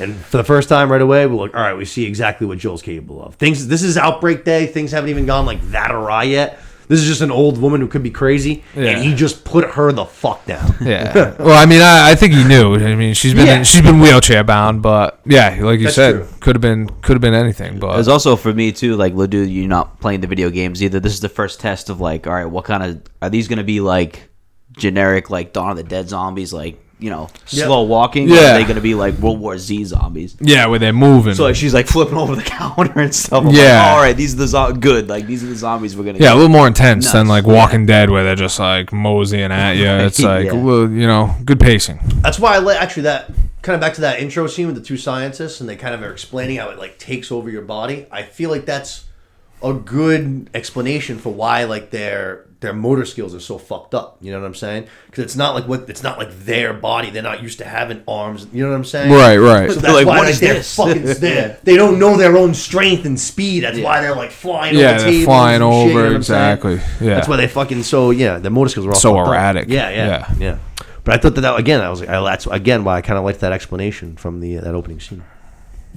But again, like I said, we see exactly a little bit. We're gonna get another good taste of what Joel's capable of in this first episode. But Joel's a man not to be trifled with. Yeah, he's a bad motherfucker. But like I said, a lot of Easter eggs there. Lot of Easter eggs there. And then we're gonna go from now that we've been saved to what is, I would say, one of the best scenes, if not the best scene of the entire episode. We're going to do our little driving scene. We're going to hop in the pickup truck. And this was awesome. This was straight up HBO pulling its pants down and be like, this is how much money we put into this right here. For real. Fuck you. Like, this is what we're going to shut down blocks of a city to fucking blow it up, have people running all over it, turn it into a war zone. For real. You're absolutely right. Yep. It was awesome. But like I kind of said, you open up the game playing from Sarah's POV. So this scene here, when you get into the pickup truck, you control her and you can kind of just, using the analog stick, siphon around the car seats and look at all the different chaos that's going on. You know what I'm saying? So when they get to, like, the first thing they get to is, like, highway sign. It says, like, Austin, Texas Hospital, highway sign. That's, like, identical signs. Yeah. So then they bang the fucking same turn, then they're driving, they see the house burning. The farm, it's on fire. Yeah. Same exact thing. Yeah. Carbon copy. And like I said, you're able to control her and, like, go to the window and look at it, like, the whole way. Then we get to I like that they did that. Oh, it's fucking awesome. Yeah. You were in her POV a bunch of times, like just from the back seat, looking through like the to them, the window, looking through the windshield. It's fucking awesome. We get to the highway. Obviously, everyone's fucking everybody's trying to be out. The highway. Everyone's trying to get out. It's exactly. Clusterfuck. Nowhere to move. Joel's trying to. Again, you can kind of see that Joel's trying to take charge. Like, Tommy, like, let's fucking go. New plan. Like, we gotta keep thinking. We can't. Yeah, stop. he knows. He knows. We gotta move. Speaking of World War Z, Memento, that's Brad Pitt right there. Moving his life, baby. You know what I mean? You got to keep moving. You can't stay in one place because that's how you get flooded. Yep. But this was a very fucking awesome scene. We eventually get into more of a little bit of like a town kind of environment, and there's people fucking just flooding the streets all over the place. Everywhere. It's like rats. You know what I mean? Like rats in a fucking maze. And then all of a sudden, again, we're through her POV. We're looking through the windshield. We see a bunch of people running right at us. It's like, oh fuck! Like, go. Something bad's that way. I don't know what it is, but it's something bad. You know what I mean? The gas, go. Yep. Which was great. Again, straight from the game, airlifted. It's exactly the same thing. I like that. I saw that the other thing that they, I don't know if it happens before this, but the go ahead, keep going. I don't want to spoil it. All right. They're gonna throw it in reverse. Yep. And then this is when we have our explosion. But this is kind of like what Seth just said. HBO pulling their pants down. In the game, when they throw it into reverse, a car crashes into a gas station, so it creates a pretty fucking big explosion. You know what I'm saying? HBO was like, nah. HBO says, fuck that. We're going to crash a fucking plane. Yeah, it was crazy. It was fucking nuts. Because in the show, they the car like drives into them too, right? A car drives into them, or Yes. in the game, car drives into them. Yeah. Because in the show, they did that little like the car. You thought that's what it was about to happen. They go through that little intersection that almost happens, and then I think the plane blows up right after that, which was awesome. It looked crazy. It did. The 3 planes taking off one after another. It was like, oh shit, like shit's going down. That's a good point too. I forgot about that. That was crazy. That was Not awesome. cheesy too. Like it was. No, look legit. Look legit. Yeah. And the fucking the plane crashes and you see a wheel from like the plane go fucking shooting off like at 1,000 miles per hour, ricochets off a building, and hits their truck. Fucking crazy. It looked like you said, didn't look cheap at all. It looked fucking awesome. Awesome scene. I mean, like I said, HBO pulling down their pants for that fucking plane. Yeah. That was fucking, again, production showed the budget that they put in, that HBO, it showed, and it made it fucking intense, and it made it awesome. But we're going to wake up from our little crash, you know what I mean? We're going to fucking wake up. All 3 characters, Joel, Tommy, Sarah, we're all alive. Sarah's ankle's fucked up. We get out of the truck. We see, fucking chaos. Dead bodies all over the place. One of them's getting eaten on already. Yep. And a car is going to fucking crash right into us and fucking separate us from Tommy. Yep. So it's like, all right, Tommy will fucking go around, you know what I mean? And we'll fucking meet you on the other side kind of thing. So this again was perfect because now this is when for the first time you take over as Joel in the game when you're playing. Okay. Right now, right after this crash. You pick up Sarah because she can't run with her ankle. Right. So you start doing this run through these alleyways that are all now covered with infected. Infested. Which is exactly what Pedro Pascal does. It's perfect. Ducks into a little like convenience store. He's got a runner right on his fucking ass. You know what I mean? Yep. So again, he's kind of diving all over the fucking market, knocking over shelves all over the fucking place. Doesn't know his own strength, like Exactly, you said. It's all over the place. Yeah. Joe busts, back out through the back door. He's out in kind of like a field. The runner's right behind him, and then all of a sudden, gets lit up. Soldier saves his ass.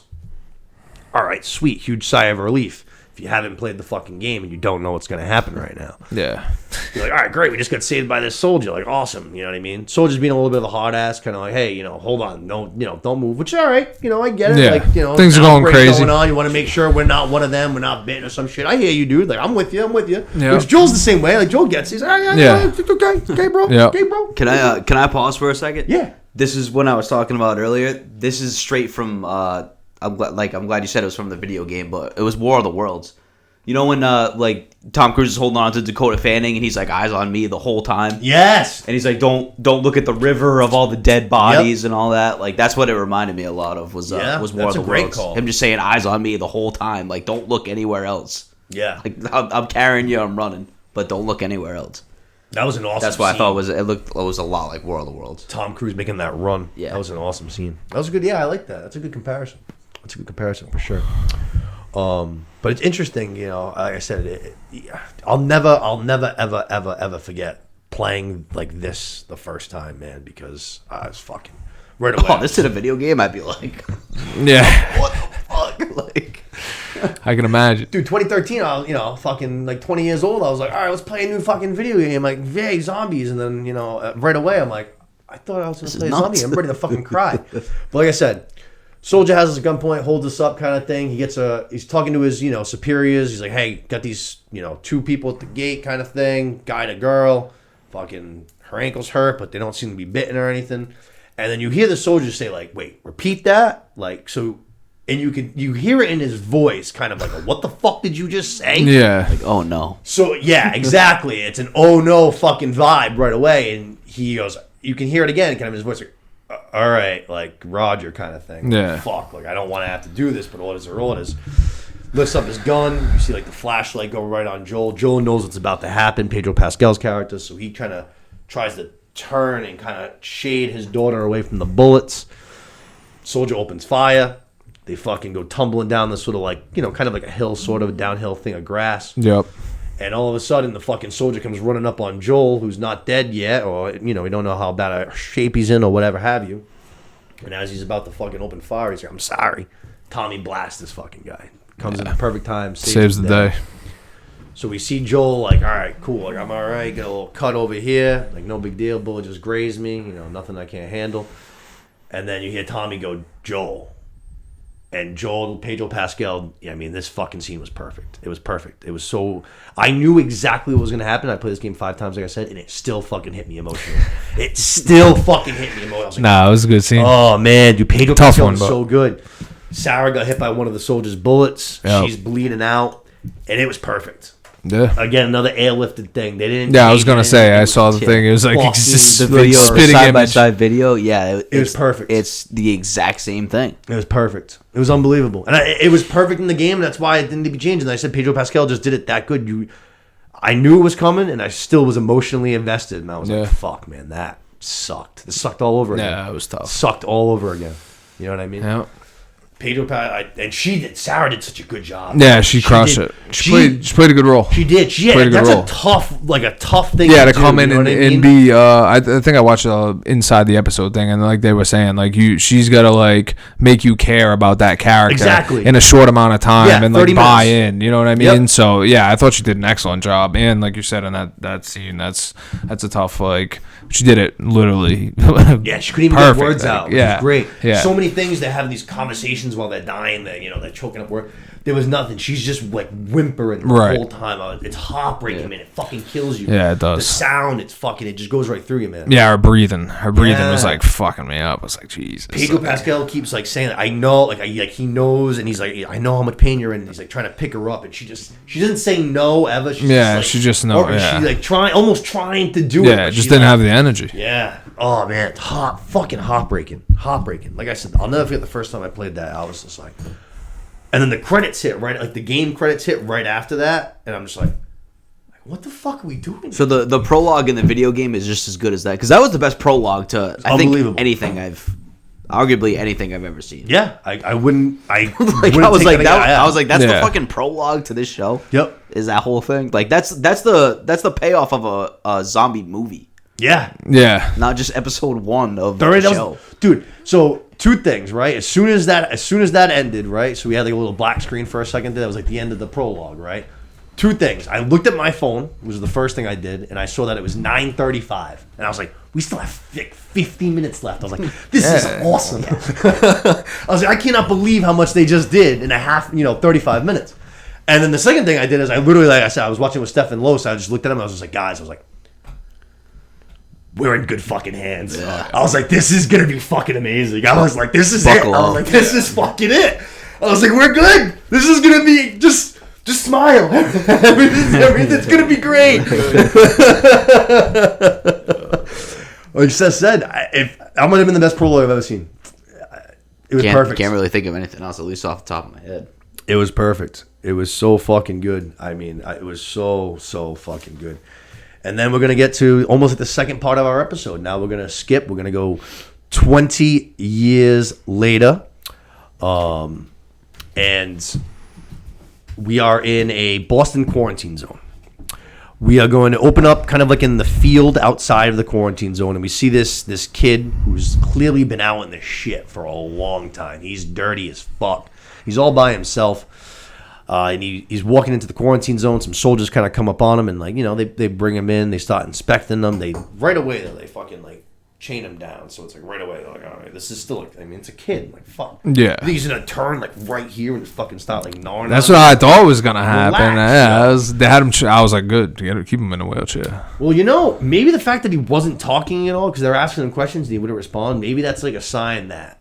Yeah, because I think one of the things on the sign is like slurred words or something. Yeah. He just looked scary, kind of. He did, yeah. Like, he was all beat up, came out of the woods, long hair, just had like those bug eyes, kind of, just not glazed saying it. Look. Yeah, glazed, like not saying anything. So I was like, all right, let's make sure, Yeah, no, sketchy looking kid, definitely sketchy looking kid. This woman soldier being nice to him, like this and that, asking him questions. He's not really giving us anything, like I said. So maybe that's a sign that things are going bad. And then a second soldier in the background, he's going to run a test on this kid.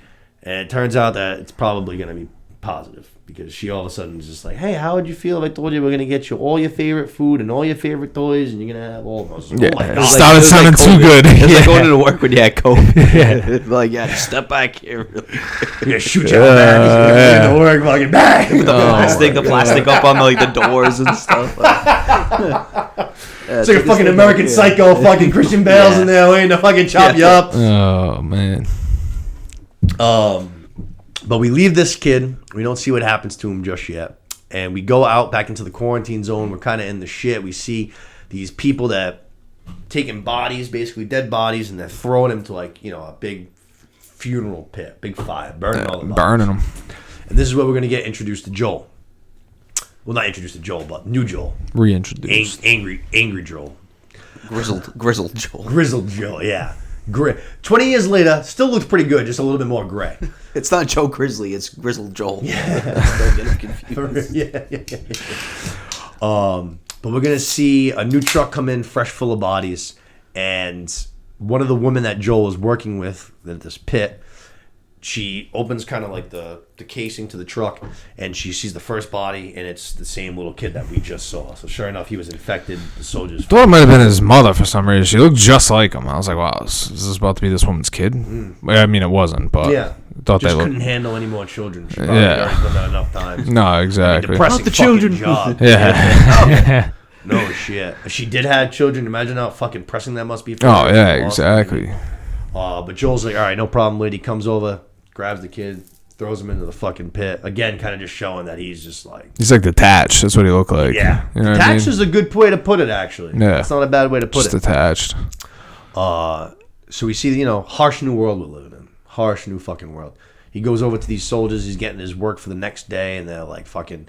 It was shit shoveling or something else. He was like, which one pays better? The one with the shit. He's like, all right. Yeah, sewage and I forgot what the other one. Coast duty or something like that. maybe. Like shoreline duty or something. The one with shit. Just fucking taking shit after what day, Monday he's burning bodies, Tuesday he's shoveling shit. Yep. Tough fucking life, man.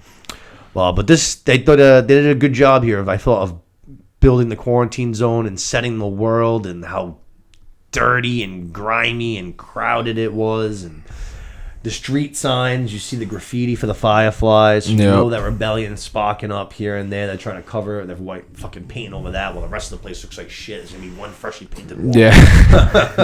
I don't know why that one wall is painted a fresh coat of white while the rest of the place looks like shit.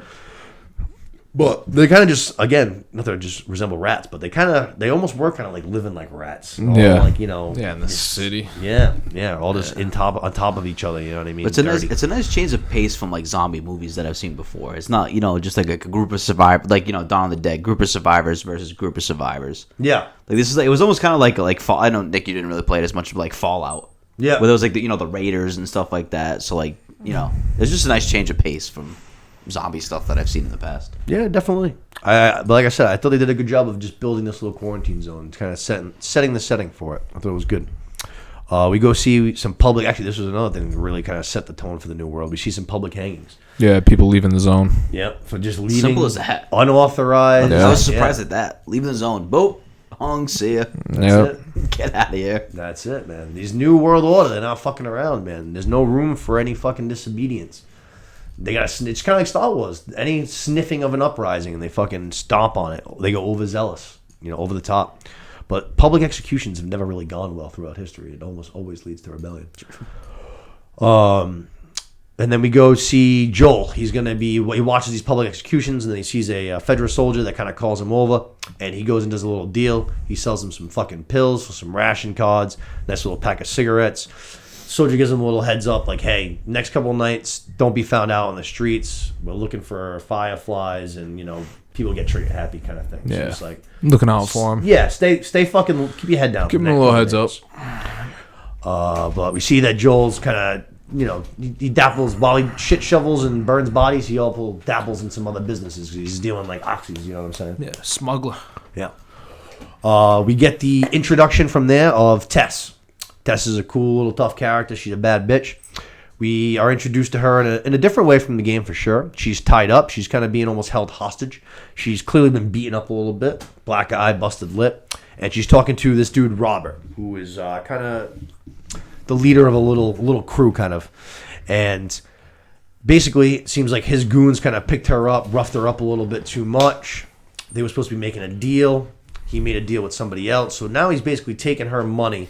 And he kind of wants to send her off, but he kind of wants everything to be okay. Like he doesn't want to kill her. He wants to send her off, but he doesn't want there to be any revenge. He doesn't want her coming back. Any blowback on him. Yeah, and he kind of mentions Joel. He's definitely, you could tell he's scared of Joel, which she's gonna say as much to him later on. But you get the impression that he knows. I don't want that boy of yours. I know what kind of hell he can raise. I don't want that guy coming down here. You know what I mean?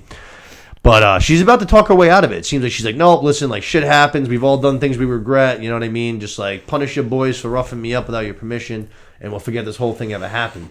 And it seems like he's about to kind of like, all right, cool, like let's do it. And then a fucking big ass explosion fucking happens. Whole wall blows through. Tess is able to escape on her own. She goes out into the streets, and next thing you know, another fucking war zone going on. The Fireflies have opened fire on Federal soldiers. Yep. So we just got a war in the streets. She tries to duck down and kind of hide and get out of the way, but no such luck. Federal soldiers snag her, arrest her and grab her. Beat her up a little. Yeah. I was curious to see how she got out of that. Well, she said that she was in holdup all day, but I guess they probably just, Okay. I don't know, vented her, so figured she wasn't actually a fire. Yeah, and then just booted her out of there. I guess so. But like I said, she's a tough bitch. She's a good character. I liked this. I thought that this was a good way, different from the game, like I said, but I thought this was a good introduction. We go from her introduction right into Bella Ray Ramsey. We go Ellie's introduction. Big character, big character, big role for Bella Ramsey. She's gonna have to nail this one because this is a tough person to bring to life, man. Ellie is Joel. I feel like is the easier of the two to bring to life on screen. You know what I mean? Okay. Rugged, quiet, kind of tough. You know what I mean? I feel like that's brooding. Ellie is gonna be tougher, sarcastic, the wit, feisty, tough, but at the same time, like she's got this very soft spot to her. She's still a kid at the end of the day. You know what I mean? She hasn't seen all the shit that Joel's seen. She hasn't been outside of the quarantine zone before. So there is, especially at the beginning, early on, there is going to be this like the sense of hope, the sense of that things can't be this bad everywhere or forever. You know what I'm saying? But like I said, at the same time, she's a pain in the ass at the same time, too. You know what I mean? Yeah. And I thought that this introduction, they nailed it. I thought that they did a great job of kind of showing that. She's chained up. She's being held captive by the Fireflies. This girl kind of comes in to do some tests on her. It seems like they do this every single day because she knows the test. Yeah, she knows she's the being test. a real smart ass. But right out of the gate, I thought that she just nailed it. Like the counting to 10, 1, 2, 3, 4, 5, gets to 8, and then fuck you. Yeah. Spicy.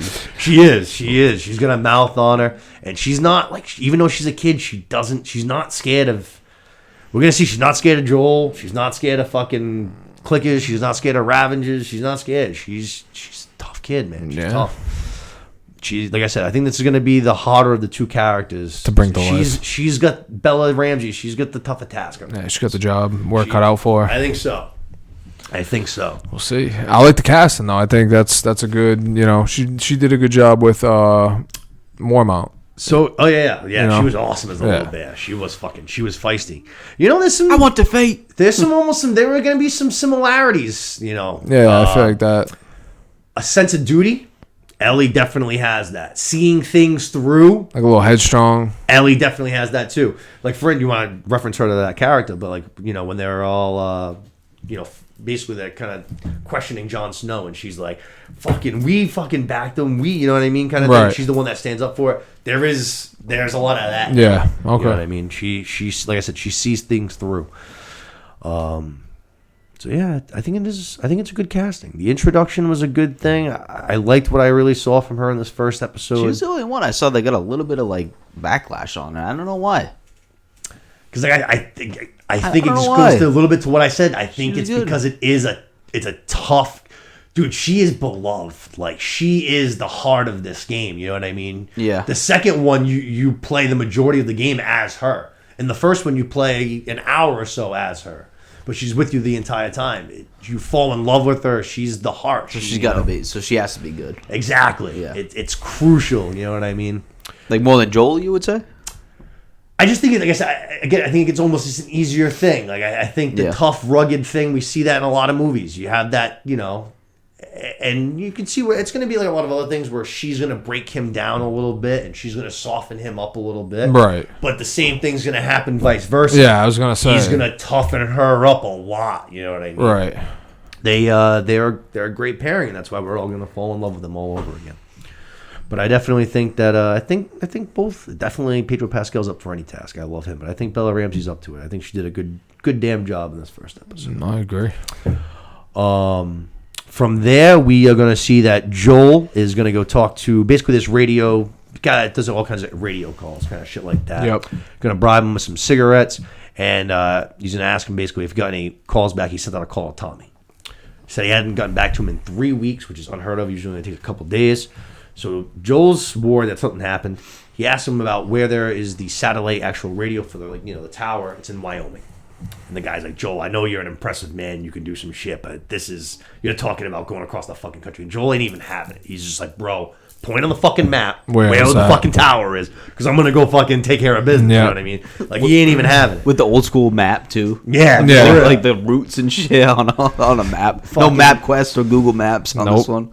And we're trekking across land. We don't know what anything looks like nowadays. We don't know what's overrun. Wyoming? What the fuck does Wyoming look like right now? Yeah, exactly. No shit. And we're gonna, how are we gonna get there? On foot, horseback, fucking bicycle? You know what I mean? We're gonna find out. We're trying to get a truck together, but fuck. So Joel is gonna fucking head on home. We're gonna go to his little apartment. We're gonna have a little montage. He's gonna start basically planning. He pulls out a bunch of maps. He's gonna start drinking, pound down some pills. So we see that he's, living a tough life. He's detached. It was a good way to put it. Like you said earlier, that was a good thing to say. Yeah. He's dealing with all this awful shit all day long. He's got no one, and then at night he's just fucking wallowing in himself. You know what I mean? Yep. Booze, pills, ends up fucking knocking out. And then we see during the night, while he's sleeping in bed, Tess shows up. She's gotten out of the federal holding cell. She shows up at home. And she climbs right up into bed with Joel. Pedro Pascal's the little spoon. And I loved this because they kind of hinted that they had a relationship that was more like romantic in the game, but they never showed it or anything. It came right out to you. So I like that they kind of made this canon, that they came out and they were like, they're a thing. They have a relationship. I liked it. Okay. I liked that a lot. I thought that was a good addition to the show. Yeah, I think it makes things a little more, what's the word? I guess personal. Yeah. You're invested a little bit more in the relationship between the two now. You know what I mean? So it makes sense. You need some kind of love interest. Yeah, you have to. You got to put a little something. Spark. Yeah, something. Exactly. When she's being held by Robert and he mentions Joel, she says kind of like, don't worry about him. Like, he basically does like what I tell him to do. Right. Which kind of, again, goes to what I was saying at the beginning of the show with Sat. Like, he needs almost direction. Like, he needs someone to be telling him what to do and pushing him into what to be doing. And we're going to see, like, again, later on in the episode when, like, the deal comes up, the first thing he does is turn to her. Like, you know what I mean? Right. So she wears the pants, and that happens a lot with him, I think. Regardless of age, like I said, with the daughter, I think he kind of... Yeah, he needs a little guidance. Needs guidance, yep. Yeah. Yep. But like I said, I thought that was a good addition to the show. I liked making them... Because like I said, they did just hint at it a little bit. Like, there's one part in the game where, like, she's like, there's got to be like enough here for you to feel something for me, kind of thing. You know what I mean? So like, so they hint at it, but they never. Yeah, but they never come out and really give it to you. So I thought this was a good addition. I liked that. We go to the next day. Joel, Tess, they wake up. Joel sees that her face is all fucked up. He's obviously right away ready to go fucking kill some people. Tess is like, yo, settle down. And then she's gonna kind of tell him what happened. Robert, the battery. So we find out that's what she was trying to buy. Car battery. So, okay, now we get how we're going to get to Tommy. We're going to get a battery for a car. Okay, got it. He double-crossed them. Sold it to two different people. Still has the battery. Took all their money. Obviously, Tess got whacked up a little bit. But she tells him, Joel, he's fucking terrified of you. So if you go in there guns a-blazing, things are going to go bad. Like, yeah, he's going to dip. Yep, just chill. Said he's going to focus. Leave. And, like, kind of follow my lead, and we'll take care of this. And Joel's like, all right, word. From there, we go to the introduction of Marlene. Yes. Little Firefly meeting. Marlene is the head of the Boston Firefly region. She's clearly annoyed, a little irritated when we first meet her. And I think it's because the war against Fedra is going so badly. You know what I mean? Yeah. They have no footholding at all. This is, She says something like, what? They've been fighting for 10 years or something? 20 years now. And fucking... they're still hiding, like, like cave people, basically. You know what I mean? Yeah, we're doing all their work in the shadows. Yeah, exactly. So she's kind of, like, is this even like, how can you even call this a rebellion at this point? It's kind of almost like a joke. Right. Now, when she walks in there, they got maps out. They're kind of going over a plan and stuff like that. Turns out they're planning an attack. So she goes, no, listen, we're going to hit here. I want eyes everywhere but right here. Right. She goes, all the Fireflies that are in Boston are going to meet here. We're going to rally. We'll have them distracted, and we're going to head west. And we're going to take that girl that we have locked up upstairs with us because she's important. Yep. She's going to go over to, basically, it seems like her kind of right-hand woman, her sergeant or whatever you want to have her. Yep. And she's going to write down in a little note, this is what we heard over the radio about this girl. And the girl reads it, and she's like, is this true? And she's like, as soon as she reads it, her whole personality changes. She's a total 180 right away. She's like, all right, like, let's rally up and get out of here. Like, right. This is the best thing we've had. She was questioning her at the beginning, saying, like, why are we doing this? Why are we doing that? And now all of a sudden, she's all in. So yeah, sorry, I should have said that. When she said that we were going to be when she said we were going to be leaving Boston, she was like, we're giving up, like the fight's over. Right. Giving up the cause kind of thing. But no. We have bigger fish to fry. You know what I mean? Yeah. Than just fighting some stupid soldiers over a Boston quarantine. So. Yeah. Exactly. Did you know too, Nick? I was watching the after, like the, on the scenes or whatever. That actress she auditioned for the role of Marlene in the video game and then didn't get it. Yeah. And then became the actress. I thought that was pretty cool. Awesome. Absolutely friggin' awesome, especially because the character, I feel like in a lot of ways, I mean, it looks a lot like her. The actress that plays her. Yeah. It's like in the video game, you're saying? Yeah. Like it's wild. So it almost looks like they almost rendered it after. Yeah, you know what I mean? That's wild. I thought she looked perfect. I thought she looked fucking perfect. I thought there was a lot of good castings, but I thought Marlene might have been the best one to be, as far as just similarities. I thought they just nailed it, man. She looked and she had the attitude down to a fucking T. Because Marlene's she's the head of basically a militia. So right. She's tough, you know what I mean? You can't be the head of you can't be bossing men around and shit. Yeah, and trying to attack armies unless you're exactly. Yeah, you got to be you got to have balls even though you're a chick.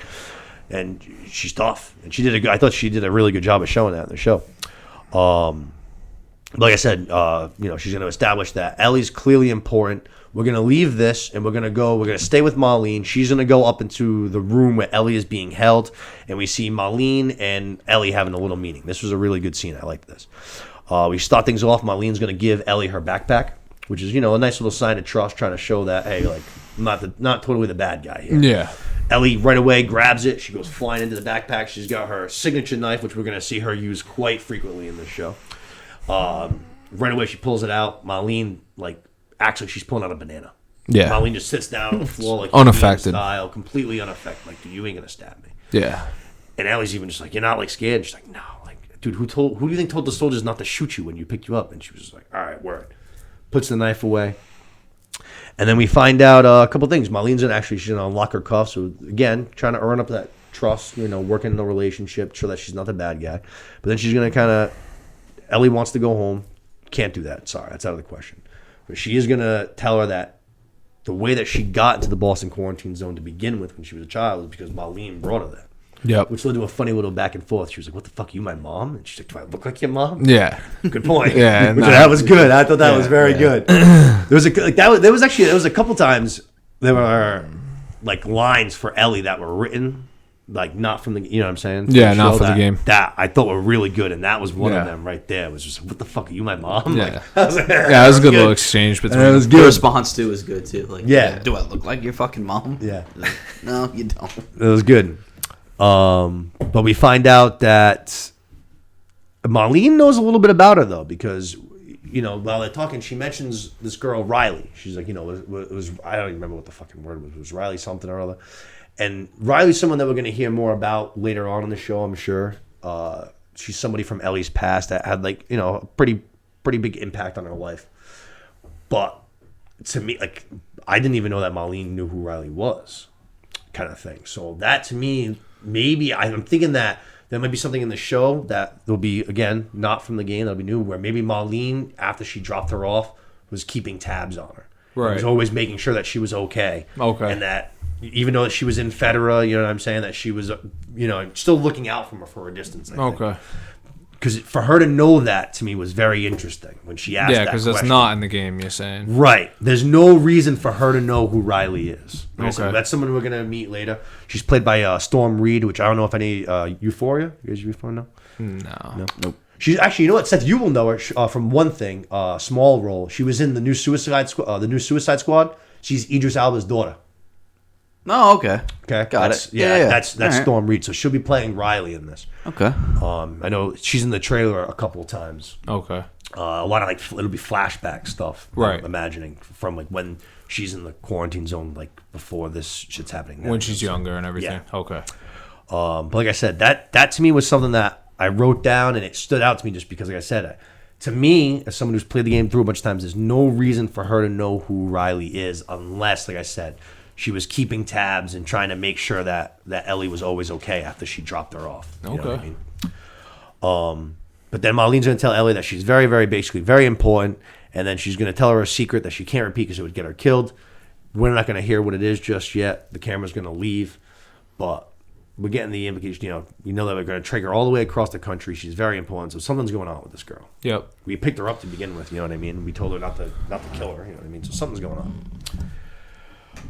Now we go to a pretty cool scene. We go to Tess and Joel, and we are going to be, at first, we're going to be traveling on the ground, kind of to go and see Robert. We're going to go try to get our battery and our money back.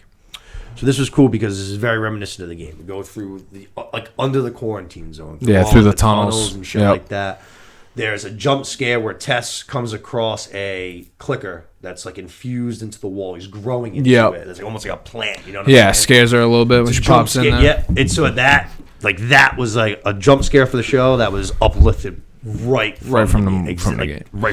I love that. Yeah, I love it. Me too. I was just kind of like that. It was just like, it was perfect. You know what I mean? It's the kind of thing where I was hoping that they would do something like that, watching them go about it, and then I was like, oh wow, there it is, perfect, nailed it. You know what I mean? But I thought that was fucking great.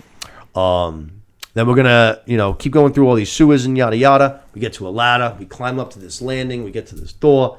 And the door is almost like barricaded kind of thing. Tessa's like, what the fuck? This shouldn't be like this. She's able to power through it. Yeah. It turns out it was a body that was fucking barricading the door. A dead body. It was that guy, wasn't it? Yeah. Yeah, Robert. So she opens the door, and not only is Robert dead, but there's fucking dead bodies littering this entire fucking hallway. So obviously, fucking something went wrong with this deal. Off. Yeah, this deal went fucking bad. Sure enough, not only is there a bunch of bodies, we see the battery that they and the second party were both trying to purchase from Robert. Yeah. And the fucking thing is rusted and rotten through. So it looks like shit. Yeah. Not only did he fucking try to double cross both He's parties. He's gonna sell him some shitty shitty battery. Fucking shit battery the whole fucking time. So, goddamn camera. It was just 100%. Yeah, no, it's just, it does that thing every fucking time, and, whatever you call it.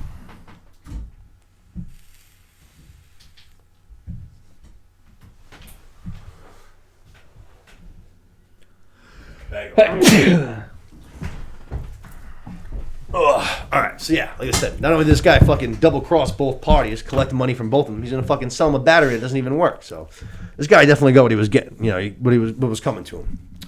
But then we, hear a little noise. So someone's still alive. We kind of turn down the corner and we see Marlene and her right-hand soldier there, that other girl of hers, and they're kind of making their way down this hallway, but clearly you kind of see they're both kind of limping, banged up. So they're both hurt.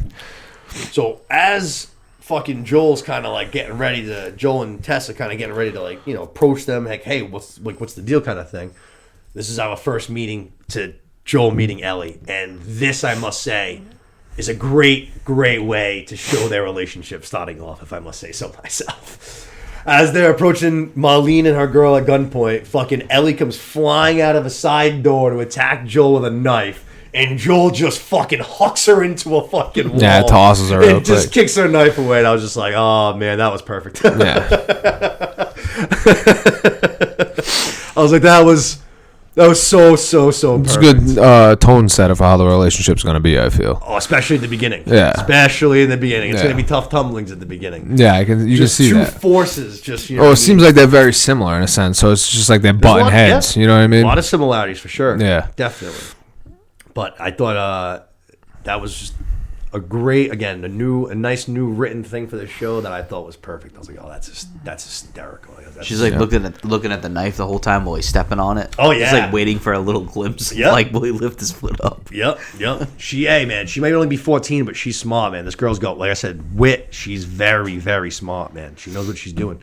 She pays attention. She's observant. She's very, like, curious. You know what I mean? She's constantly, like, anytime there's, like, a downtime, say, like, in the game, like, you'll meet up with a couple, like, say, like, Joel will meet up with a friend of his in the town, right? Something like that. And they'll be, like, while, like, you're having this conversation with this guy, the game is so fucking well done that if you, like, pan your camera around and you, like, look, like, Ellie will be, like, looking at his bookshelves, looking through his records.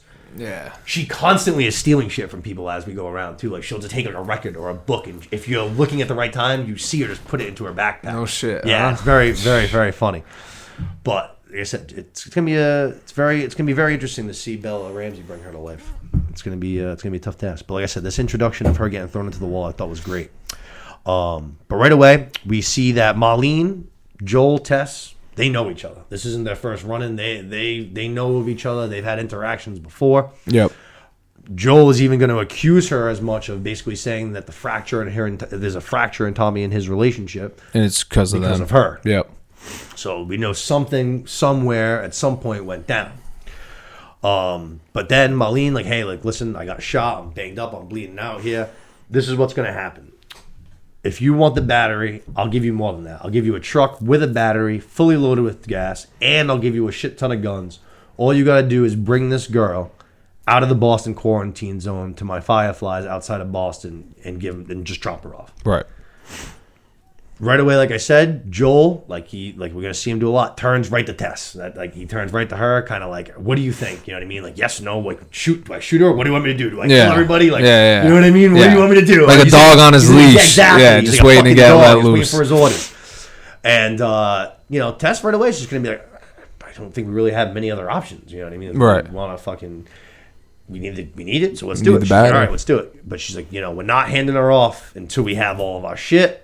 Marlene's like, all right, done deal. Which is another funny thing, which was Ramsey was just like fucking just like that fast. Yeah, just handed me over like that. Yeah.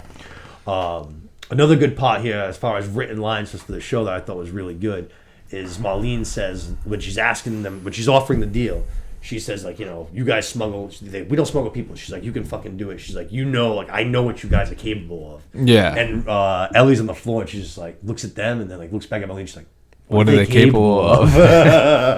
It's like, bitch, you're gonna find out. Yeah, exactly. You're gonna find out. You know what I mean? Yep. You're gonna see.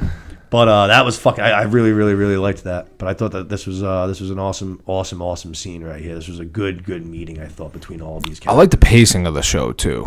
Like the I prologue was excellent. Explains everything, especially that first little scene, like you said, not really part of the game, and then you jump 20 years into it, and you get an idea of what he's doing, how things are going right now. You know what I mean? Yeah. I felt like they did a good job of pacing in the show.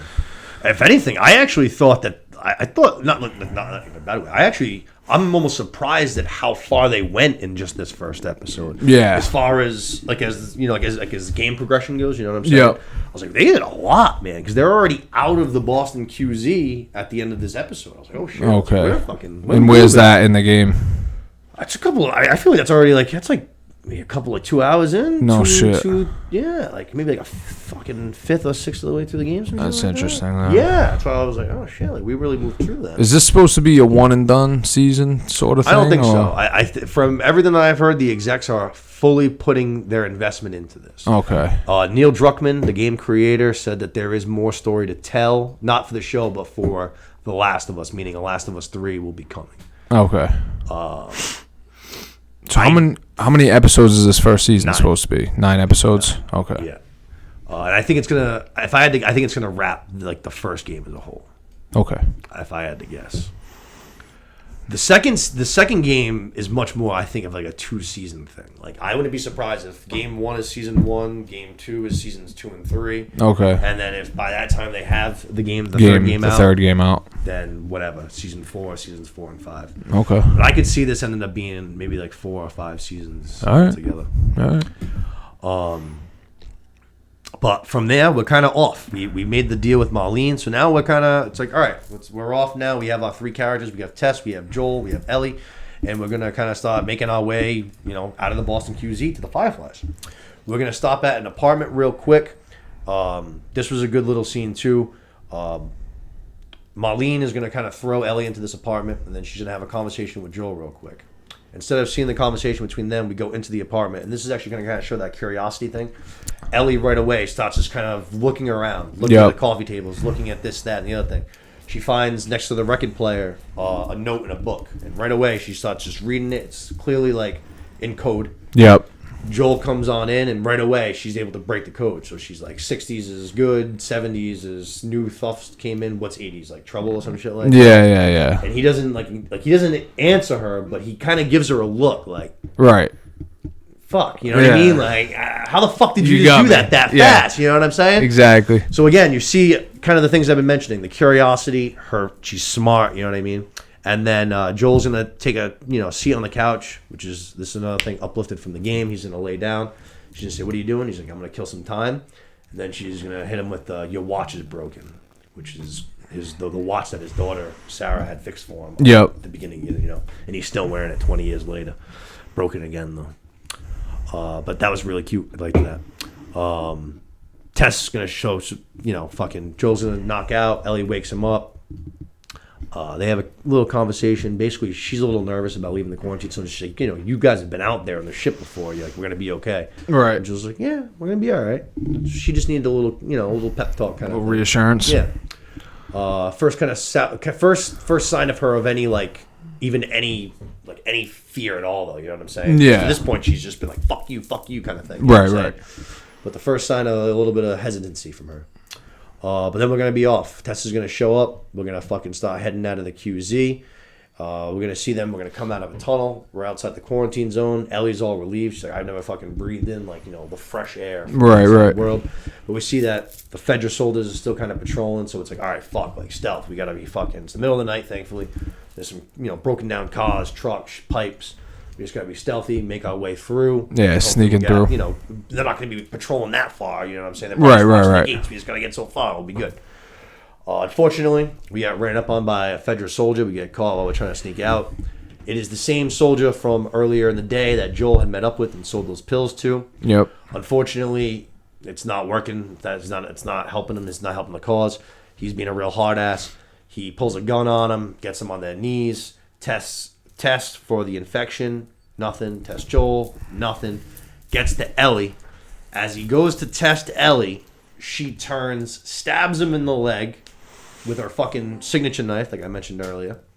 And then the fucking soldier pulls the fucking gun on her. Joel steps in between already, fatherly instinct. He right away steps right in front of that fucking gun without a second thought.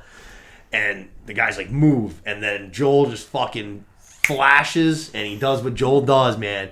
He tackles this guy, and he beats this dude to a bloody, fucking mushy, dead mess, man. Yeah, beats just him to a pulp. mangled face. Yeah.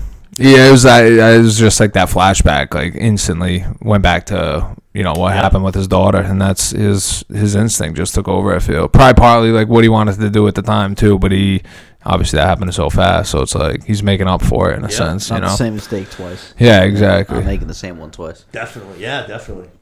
And I think fucking Ellie's watching the whole time. So we kind of just talked about it a second ago when she asked Marlene, she's like, what do you mean? What are they capable of? You just got your first glimpse, kid. You know what I mean? Yeah. You just watch. She almost Joel gets excited by it too. I think so I do get what you're saying with that look. I think not excited, but I think it's almost in a way. I think it's almost like a reassurance. I think in a way I think it makes her feel like, what? She's safe with these people. Yep. Yeah. While they might be fucking violent fucking sociopaths, I want on my team. side. Yeah, exactly. Doesn't she say too that the mark that she has been there for 3 weeks or something? Yep. So that's what we. Yep. So and she's like, people turn in hours or days. So Joel beats the guy to death, and then Tess is going to be the one that yeah. finally stops the beating. She's going to be like, "Yo, Joel." She picks up the soldiers, basically it's like a test scanner, and it's positive. So Ellie right away kind of starts, trying to scam her, kind of yo, no, I'm not infected. She pulls up her sleeve, and she's got the bite on her forearm. And she goes, "This is 3 weeks old and I haven't turned." She goes, "Look, does this look new to you? Like it's right. healed." So right away, we find out in that moment exactly why she's so important. Because like you just said, everyone's turned in a matter of hours. At the most, I think they said the most has been like someone turned in like a day. That's probably isn't that on the signs or something? I think the signs it says like face or neck, like anywhere from like 10 to 15 minutes. Then it's like body or something is like 8 hours, and then it says like foot or legs is like 24 hours. Like that's how fast you get infected. Right. So that's interesting from the non-video game players too. Like that's what interested me, is that I want to see like, all right, why is she not, fully infected if she has this mark for 3 weeks? Right. Yeah, exactly. It's like, all right, what's going on? Clearly, she's another level of interest when you watch it. Exactly. Which, when we were talking about the show in the last, say, like couple months leading into it, that was one of the things that they kind of mentioned in the trailer a little bit. Like they mentioned her like bite, and I was just like, that's a wild thing for them to put into the trailer. I was just like, because that's such a crucial part. That's like the story, right? That's why That's why all the Fireflies were going to uplift their rebellion out of Boston and travel this girl across the country. She tells her she's more important than anybody else. So bigger than exactly. Yeah. I mean, so the Fireflies. Their whole thing is they're trying to basically bring back the old the old world. You know what I mean? Yeah. And to do that, the first thing that they're trying to do is try to find a cure. And they think, obviously, if you can find someone that's immune or something like that that's not turning, do some tests, kind of thing. Maybe you can develop something, either an antidote or a vaccine, like from her blood, something like that. Exactly. Yeah, exactly. Right. So right away we find out why she's so important, but for at least for the time being, for right now, she's able to, there's still soldiers coming in on them, so she's able to be like, Tess, we got to keep going kind of thing. So that's how we kind of leave them. Joel, Tess, Ellie, they're still on the move. They're outside of the quarantine zone. And then we go to our very closing scene, which was back at Joel's apartment, and we see the radio again that Ellie was able to break the code for. And a song starts playing. It's Never Let Me Down. Was it Never Let Me Down Again? 80s tune. 80s tune we found out means trouble. So whoever was talking to Joel on that radio and broadcasting signals back and forth, they were sending out the trouble signal. Yeah. Cool way to end the episode though. Yeah. Even the still shot was the favorite part for me. Just like when they blow out. How they go to the city? Like, the lightning strike, dude. Oh, yeah, it's the two buildings. Dude. Yeah, I like that a lot, And then I was saying, too, I was looking at it. I guess I didn't see it the first time. I like to see it the second time. But when the lightning strikes, you can see a clicker on the roof, on one of the roofs. That's what I was trying to figure out, if you could see something. Because I only watched it once, but it flashed, and I was like, oh, I wonder if I was looking at something. the buildings like, oh, shit, like, this looks phenomenal. But I guess on, like, the buildings on the side, you can see a clicker, like, on the roof. I'll have to go back and watch that then. Yeah, I'm definitely gonna. I watched it again today, and I can still safely say this is gonna be. Definitely Did you see it the second time? I did. Yeah. Only because I was looking for it. Though. Yeah, so it is confirmed. I wouldn't have seen it otherwise. This is definitely gonna be a show I'll be doing double features for on Sunday nights. Though I'll definitely be watching one last week's episode right before the new one every single week. 8 o'clock comes, I'll be putting on last week's episode. HBO's got it down too. Game of Thrones or House of Dragon, couple months off. Yeah. Got another one for the people. Just like it's ridiculous. Well, like I said, this is done, and then you got Success. Obviously, I know this podcast not a lot of people are on, but Succession is going to be the next thing. Like, the show goes on for HBO. Yeah. Stupid. No doubt. Cycle. Ridiculous. No doubt about it. Like I said, my expectations were high just because of my love for the game, and then all the things that I heard about it coming in, between the budget, the executives' reaction, all of that, the people that were in it, the castings. And my expectations were still exceeded by this fucking first episode. I can't wait to see what this show is going to do. I think it's going to be fucking incredible. Yeah. I said, wow. Like, it ended, and I was in my apartment by myself. I was just like, wow. Yeah. Excited, like impressed, Wow. Excited for next week. Like, I'm excited to see where the story goes, because like I said, I have no idea what happens. Like, obviously I've got a little bit of an idea, but I've never played the game, so I really have no, like, I don't know what the hell's going on. You know what I mean? I got no idea what's going to happen next week, so Yeah. looking forward to it. Yeah. I can't wait. I'm so excited, man. I am so fucking excited. I mean, there was not a single thing that I watched it twice. There's not a single thing that I came away from, and I was just like, I didn't like that. Or nothing to complain about. Nothing, not a single fucking thing, not one. Now the next one, do you expect, like, from playing the video game, do you expect filler, or do you expect another, like, high-end, highly captivated? You're not going to get much filler this whole show. I think this next episode, there's going to be. If I'm right, which I'm pretty sure I will be, but we'll see. I think that something big's going to happen in the second episode. Let's go. For people that haven't played the game, I don't think you're going to see it coming at all. I could be wrong, but if it's not episode 2, it's going to be episode 3. Test out? I don't know. Yeah, if it's not episode 2, it'll be episode 3 because it's gonna. We're already out of the Boston QZ, so it doesn't happen very long after that at all.